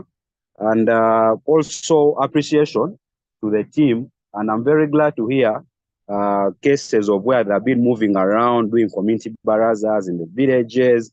Because again, for us here in West Nile, when you have any form of mental illness or anything for that matter, it is quickly attributed to your family. Your father did this, your great-grandfather did the other one. So there's always the component of cultural, the cultural angle being brought in, even in cases of the case you're having is probably something that is treatable when you seek help, yeah? And then lastly, for anyone here that could be facing any form of mental illness, personally, I had an experience in 2018 where I was depressed to the point of being suicidal. And what helped at that point was a friend that I was always talking to, and he really helped me. He wasn't really saying so many things to me. I would vent out to him, but then just here having someone to vent out to, someone that listens to you, and someone just throws advice here and there, helped me a lot to recover from that. So thank you so much to the team. That is all I wanted to say. Thank you. Thank you. There was a hand here, and then I can summarize all of them once. If there's a hand, please come. Yeah. Thank you so much. Good evening, everyone. Good evening. Mine is just a simple question, but before I give out the question, I have a relative. It's now I think of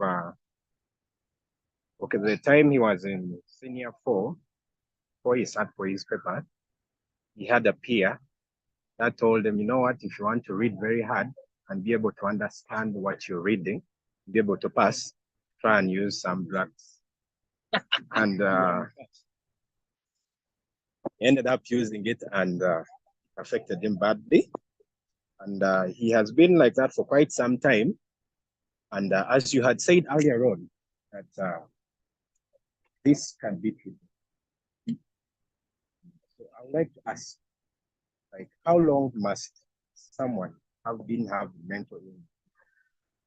Because you find someone will end up staying over 10 years, 15 years, to the extent that maybe when you come and ask the people around, nothing. He cannot be helped or she cannot be helped. So how can I be of help that kind of person who has been quite that long? Good. There is one here, and then from there I take it. Oh, there's another one there. Then from I think these two will be our last. Yeah, and then from And he there, summarizes and. Good evening, everyone. Good evening. My name is Ramadan Dennis. I'm a nurse by profession, and I want to just appreciate one thing that made me become a nurse. I remember when I was in senior 2, reaching senior 3, I faced a rejection by my parents and my clan people because I chose to be a Christian, and for that reason, they refused to support me at school. I was badly depressed. I felt like committing suicide, but I thank God I had the good friends around me who were in Scripture Union. And so they would encourage me and tell me, let's pray, God will help you. And indeed, though I was a good student, excelling in my class, my performance started coming down very gradually.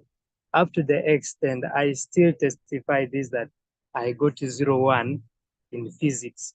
Yet in my mind, I wanted to be a nurse by profession. And you cannot be a nurse by profession when you don't pass physics and those other science subjects. So I thank God for my friends, and they kept praying with me. Slowly by slowly, I opened up. I talked to a few people and few friends, and they encouraged me. Somebody told me, go to school and I would see what will be the outcome. I went to school. Indeed, I passed my senior 4. I got myself passing the science subjects, and I chose to go for a nursing school. Now, in 2020, I celebrated a birthday, and a friend of mine bought for me a book, Overcome Rejection. I think it's there. Yes, this one. He bought for me this book, Overcome Rejection. It took me only 1 week because I was very nervous. I wanted to know what is. So I read it in 1 week. I made my summaries and I kept them for myself. The only thing I have to do is only to contact Daniel and tell him I read his book. Thank you so much. Yeah. Now, after reading this book, I went to school, to the nursing school. The one who had poorly performed in secondary school got almost all A's in the nursing school. This is after me being relieved from this. So mental health can also lead to deterioration in performances, and I would encourage you, open up, seek for the help, as they have said. You never know, you can also be relieved from, like just me, and you can also excel. Thank you so much. And thank you so much for helping me with your book. Thank you so much. That was beautiful. Come and keep us. And then we give back to our facilitator to close. Good evening, everyone. Good evening, everyone. Good evening. I am always Eve. My second name means no crying. This was the name that was given by my dad. But now the question I have here is, it actually pains me to see that our leaders who are supposed to stop drug abuse are the very ones who encourage it. How the same doctors who are saying don't drink, he just walked to the corner here around Bennett's place here. You will find many of them are there. Our MPs who are supposed to be the examples of stopping drug abuse are the same people sitting in that place. You see how people buy disability for themselves using their own money they make.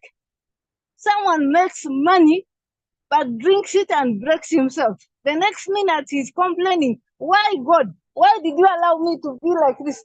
God, why did you allow me to be like this? Some of us have gone through it. Actually, always tell them, I say, you people, don't join where you will not be able to contain. Stay where you are and be happy where you are. And let us be where we are. Why I tell them this is because they go and use those drugs. Those drugs, they are the very ones who feel that place. And then at the end of the day, this goes to the parents. You as a parent, if you begin talking negatively about your own child, the ones outside will look at this child negatively. But once a child looks at this, once the parents look at this child positively, right from the father to the aunties, to the grandfather, to the grandmother, I want to tell you, this very one you think has mental illness will come out of it even without medication. I have studied through my condition. I have at least one classmate, my school, one or two schoolmates here, who will testify that I studied in this condition and I am in it. And I speak to people. I have talked to church leaders not to call us the names they call us. They wear collars, but these are people who are supposed to help you come out of your situation. They are the very ones who throw you away and say, this one, we cannot help. Let us only pray. Yet you have an answer to this child's problem. It may not be physical. You act as a spiritual parent. I have reverends who have contributed to my life to become what I am today. One of them is Reverend Leviticus. This is a man who was being opposed that he shouldn't help me. But when I joined that school, where he was the principal, I happened to emerge among the best 10. What? It came through the love they have. Once the love is not there, friends, all we're talking about here is nothing. If we love them, they will come out. I have friends who have come out of such a situation. They drink from morning to evening. And I go and tell them, you people, why do you buy disability on your own? I sit them down and talk. I don't reject them. But what do you do? This one is very useless. This is, you call yourself too holy that you cannot reach anyone. Thanks. Thank you. I like this. Can we appreciate her for this? You see, these are real issues. These are real issues. I want to tell you this. One day, a parent kept telling his son that you are stupid, you're stupid. The boy was failing. Second term, senior 4. The parent came for VD and the results were very bad. The parent asked, why are you performing very poorly? The boy said, because I'm stupid. And when the father said, no, you're not stupid from, that wasn't then. Because this was young, when the boy was still young. And the father kept emphasizing how stupid the boy was. The boy knew he was stupid, so he could not pass. So this was second term, senior 4. The father said, no, from today, you are a wise boy. You are my pride. You are a wise boy. I love you. The father talked nice about him. I can, end of result, end of year, the guy was among the first. What we speak, what we pronounce of our children, there's a very big difference. The other question that we were there, somebody asked here, let me begin from here because I can easily forget these other two because this one is here. He asked how long can somebody be treated? For how long? If somebody has that problem, how can they be helped and for how long? And what can somebody do? One thing I want to say is this, I've tested this and this is what we want to implement even here in Arua. Personally, I have been involved where we pick somebody from the dustbin, mentally ill from the dustbin. We got the psychiatric nurse to treat. We fed her very well. Medication was on time. When she began stabilizing a bit, counseling and psychotherapy started. Within 4 months, she was perfect well. 4 months. We handed her back to her family when she was in sound state. So that is where we are like, no, these things work. Even if this was one who was sick from the dust. We've also seen people who have recovered fully within 2 months, within 3 months. Also, we have also seen people whose recovery took over a year. So what I can say, there is no time bound for somebody because all factors must be constant. What are these issues? The psychotherapy needs to come in play. Occupational therapies and all kinds of therapies that need to come.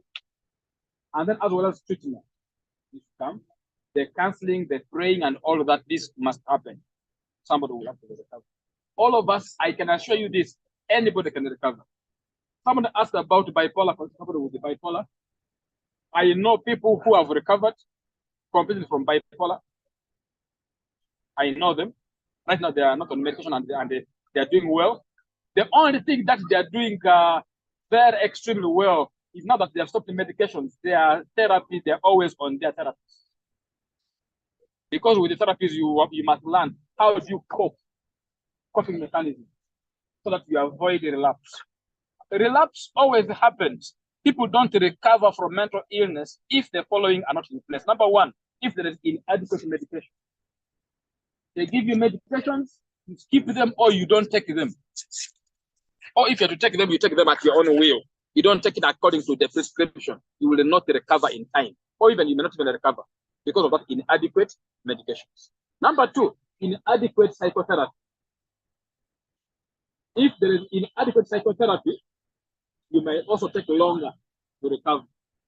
Number three, if there is no support from the family, because the primary caregiver for your recovery is your family. If the family is not involved in your treatment and your recovery, and if the family is doing the opposite, instead of supporting you, they're the ones breaking you, the recovery becomes very high. That's why the last chapter of this book of Hope, the Age of Depression here is how to support somebody who is mentally ill, how to support somebody who is depressed, how to support somebody in that condition, so that you understand how those things work. The last one, if there is inadequate social support, yeah, no one is an island. That's why these two eggs never broke, because there was teamwork to say they were healthy. Yeah, so the teamwork, the social network. That's why I want to bring for you this story. You know the story in the Bible. I love to tell it because we are in the church compound. Job Job was in a bad state. You remember the story of Job? You remember the story? Bible says when he lost everything that was there to him, even the wife was not telling him, "You are now useless. Why can't you curse God and you die?" But Bible says three of Job's friends, when they heard about what had happened to Job, they came. Those are friends. When they came, what did they do? They didn't even tell him anything. They didn't say any word. They didn't bring him anything. But they came. Bible says when they came, when they saw where Job was, all they did was to tear their clothes, and they come and sat with the Job where Job was staying. 7 days and 7 nights, nobody said a word, but they were present with the Job. Now, if you go to Job chapter 3, Bible says now Job opened up. People open up and speak. But they can only open up when you're present, when they feel your presence, when there's social support. Because this was when now Job felt that I have support system. Even though my children are gone, I've lost all the property, my wife is even threatening to abandon me, but I have these friends who have come for me. You have any friends around you? You have some people you can call your friends. Support system, the support. That's why we keep emphasizing the support network, the support groups. Support group meetings work. That's why even both here in Kampala, both here in Arua and Kampala, where the support group meetings, I attend them. Personally, also myself, I go for those meetings. Support peer groups. I go there. We engage, we share experiences, we talk. How did you manage? How are you managing now? I'm not on medication and yeah, but still that cannot tell me to tell you that you stop your medication. No. I can't be the one to tell, but the doctor can be the one. Yeah. Based on whatever you're going through. And if your social support systems are okay, I can assure you things will work. That's why I want to encourage each one of you who is here. If you have no groups that you belong to, where you hear youth, be there among the youth. If you hear women meeting, attend the women groups. If there is men, attend the men fellowships. If it is whichever fellowship, identify with your peers. I'm a Liverpool fan, we have a group. Though we've lost today. Yeah, we lost 1-0, but still, you never walk alone. You know, we never walk alone. Just giving us another trophy. You know, you never walk alone, because that is the motto. You will never walk alone. Have somebody to share with. Have somebody to talk to. You know, so this is how we manage. This is how we keep moving. That's why our anthem says, "Don't when you walk through storm, hold your head on high. Don't be afraid of the dark, because at the end of the day, there is still a golden sky." So keep walking with the rain, full of rain, with the storm, even when there is storm, even when there is wind, keep going. Never give up. You'll never walk alone. So that's what we do. Support system, support who is in your network. Because your network depends on your network. Who are you associated with? Who are the 5 people you're associated with the most? I want to ask again. Who are the 5 people who you are associated with the most? Who are they? 5. Because if you're not very careful, you are the average of those 5. You spend most of the time with. So the question is, who are they? Are they people who can help you come out of this crisis? I'm not saying that you befriend people so that they can come out of your problem. No. But who are you supporting? Because at the end of the day, you must be able to support and then you also support it. That's why I like the Bible. Give and it shall be given. This thing of ask and you'll be given, I am beyond that one. That is for young believers. Matthew 7:7. Ask, you'll be given. That is for young believers. Go to the second version of in Luke. Give and you'll be given. Same measure. Pressed, shaken together, and overflowing will be. So it comes back to network, comes back to friendship. She asked the question. It was about the one of bipolar. Okay, and then this is the last question: is it possible for your organization to lobby for training in occupational therapy for volunteers and the peer support workers with the mental health unit of Arua Regional Hospital to help establish a better situation on the ground? Yes, it is possible. That's why actually I am in touch with the head of department of the psychiatric unit of Arua, Sister Rita. I'm always in touch with her. And actually, some of the problems that we are trying to see is to see how we can also be able to, on monthly basis, to come and see how we can offer support to them.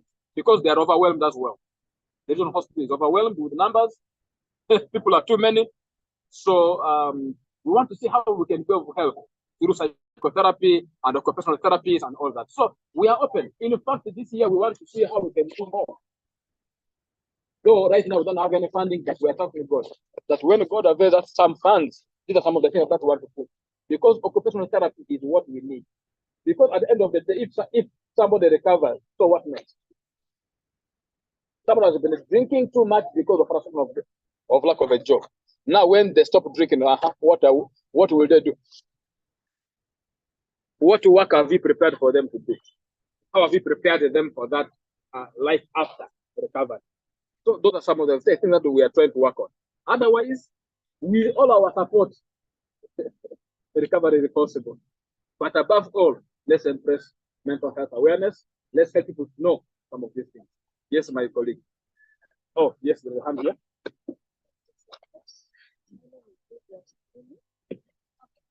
Yep. How long should someone suffer? Okay, I'm doing this example. No cancer, how someone says stage 1, stage 2, stage 4, you can't.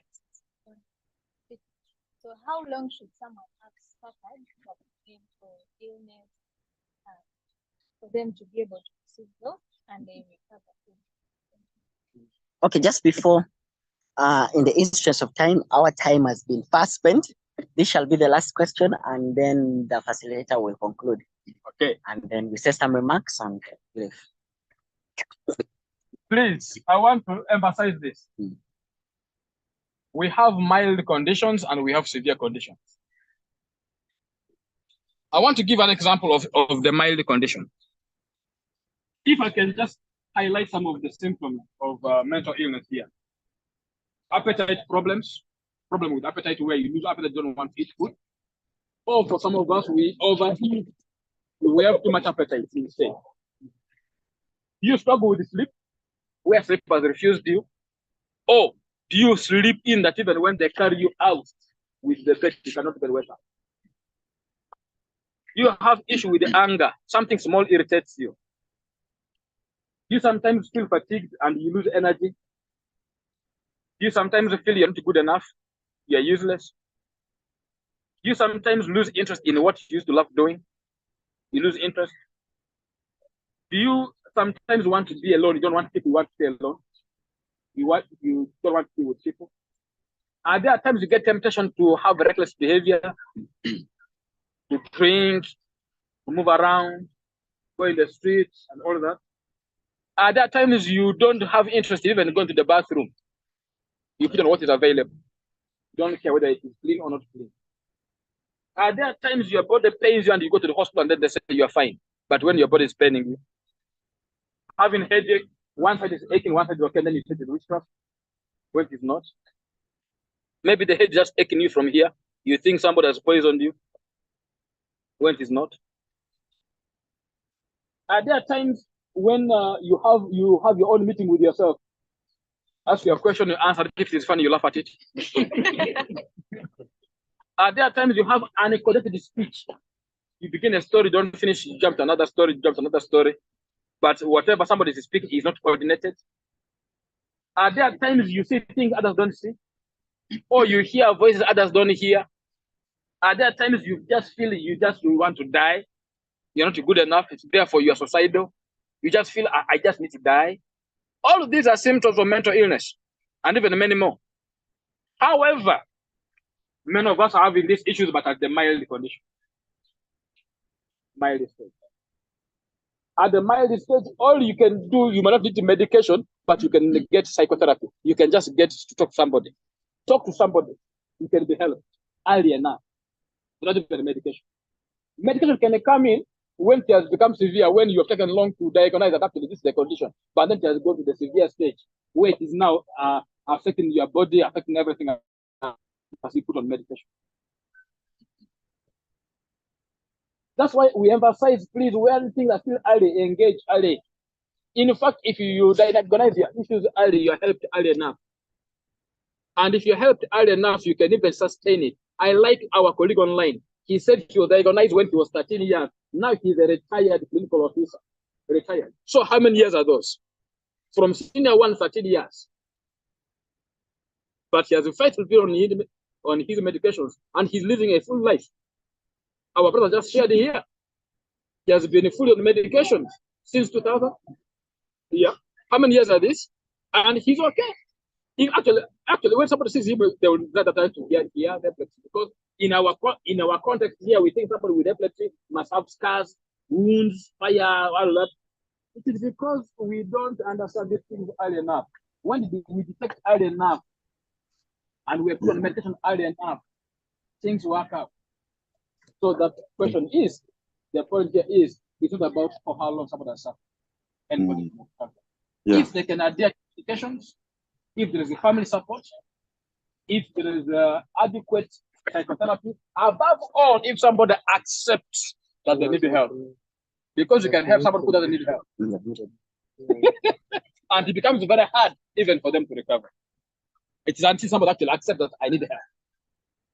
I cannot summarize and end without him summarizing. So I want him to come and summarize, and then we close.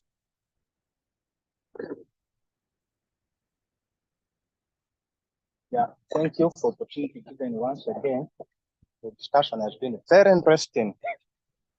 Yes, did anybody benefit? If we all benefited, we need to have call action. We who have attended this session, we need to go out as changing agents. What are we going to do? The question is to leave persuade people to break down walking naked, talking alone, and then we take action. No. We need to start from where we are. Self-care. We who are here, we are working, we're doing so many things. We don't take care of ourselves. We don't take good care of our mental health. You're overwhelmed. You have burnout at work. You work from 8 a.m. up to sometimes 10, sometimes midnight. You don't give yourself time to rest. You understand? We have so many things to do. Even our colleagues, let us offer peer support. Thank you. Peer support. If you realize that your friend is breaking down, support. Don't say, disappoint him. No. And that's normally what we say. You don't want that one. So we who are here, if you know you have ever suffered a disorder, me, I don't want to call it a mental illness, a disorder. Stress is already a disorder. If you have ever been stressed, please support somebody who is also stressed. You understand? Let us take genuine initiatives to see that our mental well-being is as important as our physical well-being. You understand that? We are here talking about so many conditions. Others, we don't know them because we didn't have time to discuss them. Actually, when I was sharing the poster, somebody asked me, this is episode 1, when is episode 2 going to be? So the question goes back to the organizer. When is the episode 2 going to be? We can even come and share on specific issues or specific disorders such that we understand them more. Probably we who are seated here, we are having them. Only that we do not understand. You get that? We do assessments. You understand? Let me give you one clue on marriage. See, issues to do with the heart is very critical. And the people who are marrying, they are marrying because of what? Heart issues, not body issues. In a church, when you are going to wed, how many days do you do retreat? People who have been doing a retreat, how many days? 3 days. Wonderful. Wonderful. 3 days for a wedding. Now, wedding is for 1 day. Marriage is for lifetime. Lifetime. How many days do we take to prepare these people? For the marriage. For the marriage. Not for the wedding. Not for the wedding. One for the wedding, which is 1 day, you take 3 days. But for the one which is long time, lifetime, you don't prepare them. So, young men who are here, please, before you marry, you must attend couple sessions. Attend couple sessions to see whether you match. There are some people who marry, the day they wed is the day they divorce or they separate. It's because probably they just got in the church overnight, they engaged, they dated. You find they are mismatching. You understand? We need to have sessions before we get engaged into marriage, such that this issue of breaking the heart stops. We who are here, if you know you are still drinking, please be a change agent. You cannot preach water and you drink wine. I like my sister. People who are saying, don't drink, are the ones drinking. Don't chew marung, they are the ones chewing.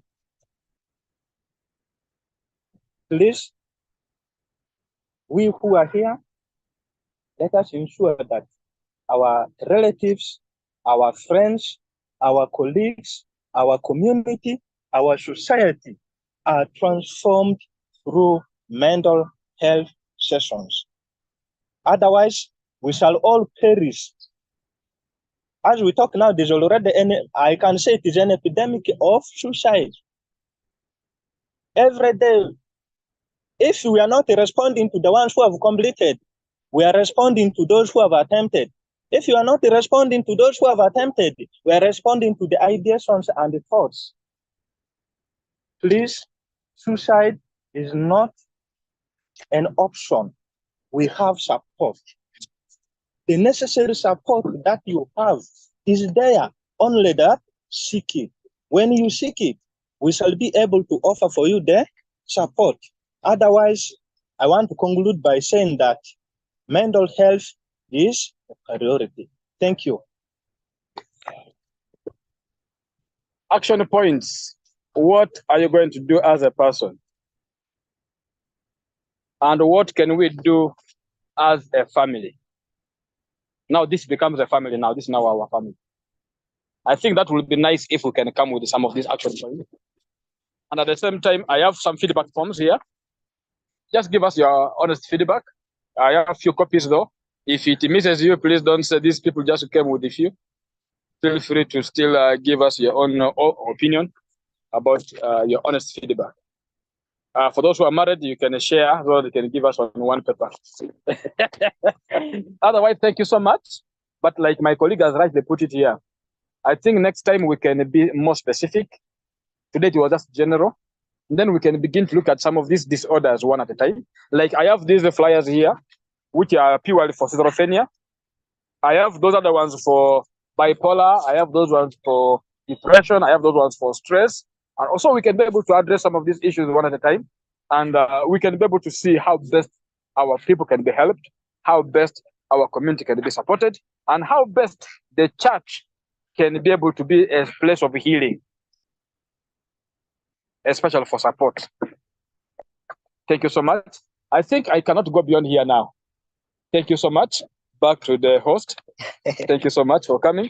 I have these few books that I can leave behind here. These books for those of you who have been passing by some of the bookshops. These books go for people, but I'm going to give an offer, and I'm going to leave these ones here only for here. So when you go to the bookshops and then you find these are 50,000, but the man covers at 30,000. It's only for here. So I think that will be fair. Comes here so that you're ready, they can get it another time, and then those who are ready can be able to. I have this one, which is for dating and courtship. Who might want this one? Dating and courtship. The art of dating and courtship. Do we have some singles who might need this? Sister.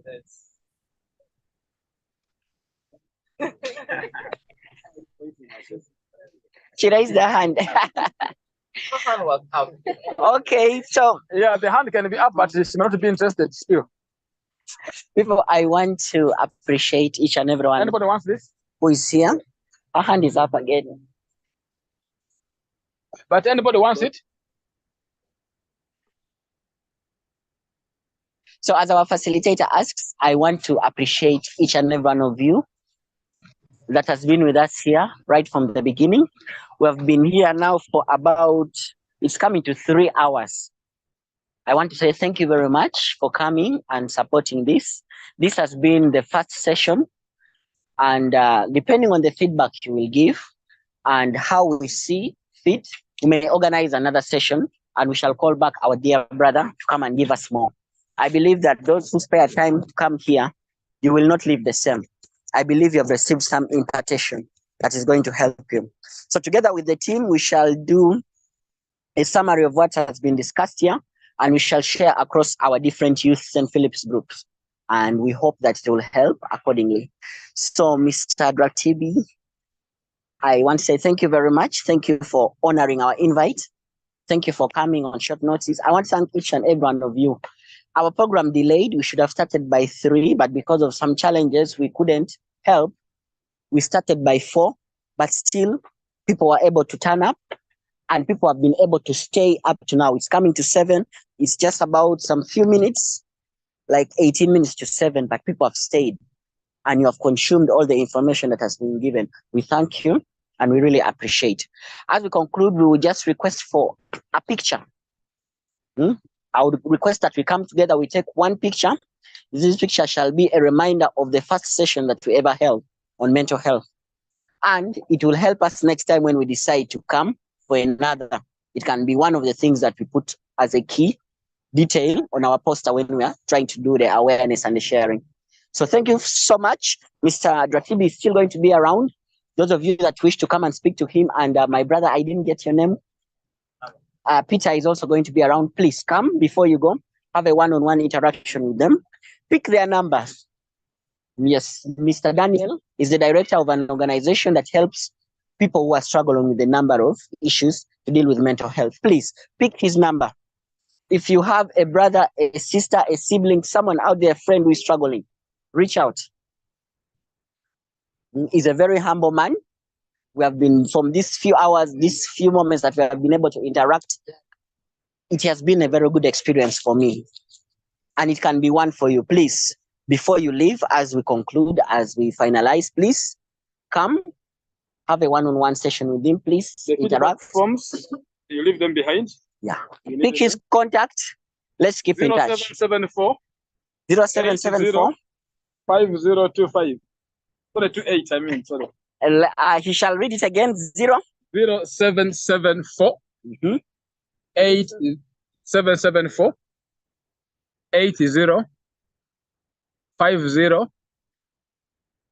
28. And then 0779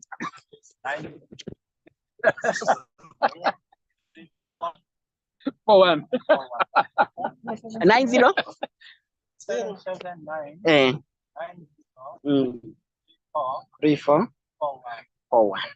Okay. I believe the names. Yes, his name is called Mr. Dratibi Drileba Daniel. Dratibi Drileba Daniel. And my brother here is called Peter. The other one? Peter Anabo. Yes, please. So, can we have a picture? Or the thing is down completely? Yeah. So I will request we come together, we take one photo, and then we can leave at leisure. So let us come and take a picture, and then we leave at leisure.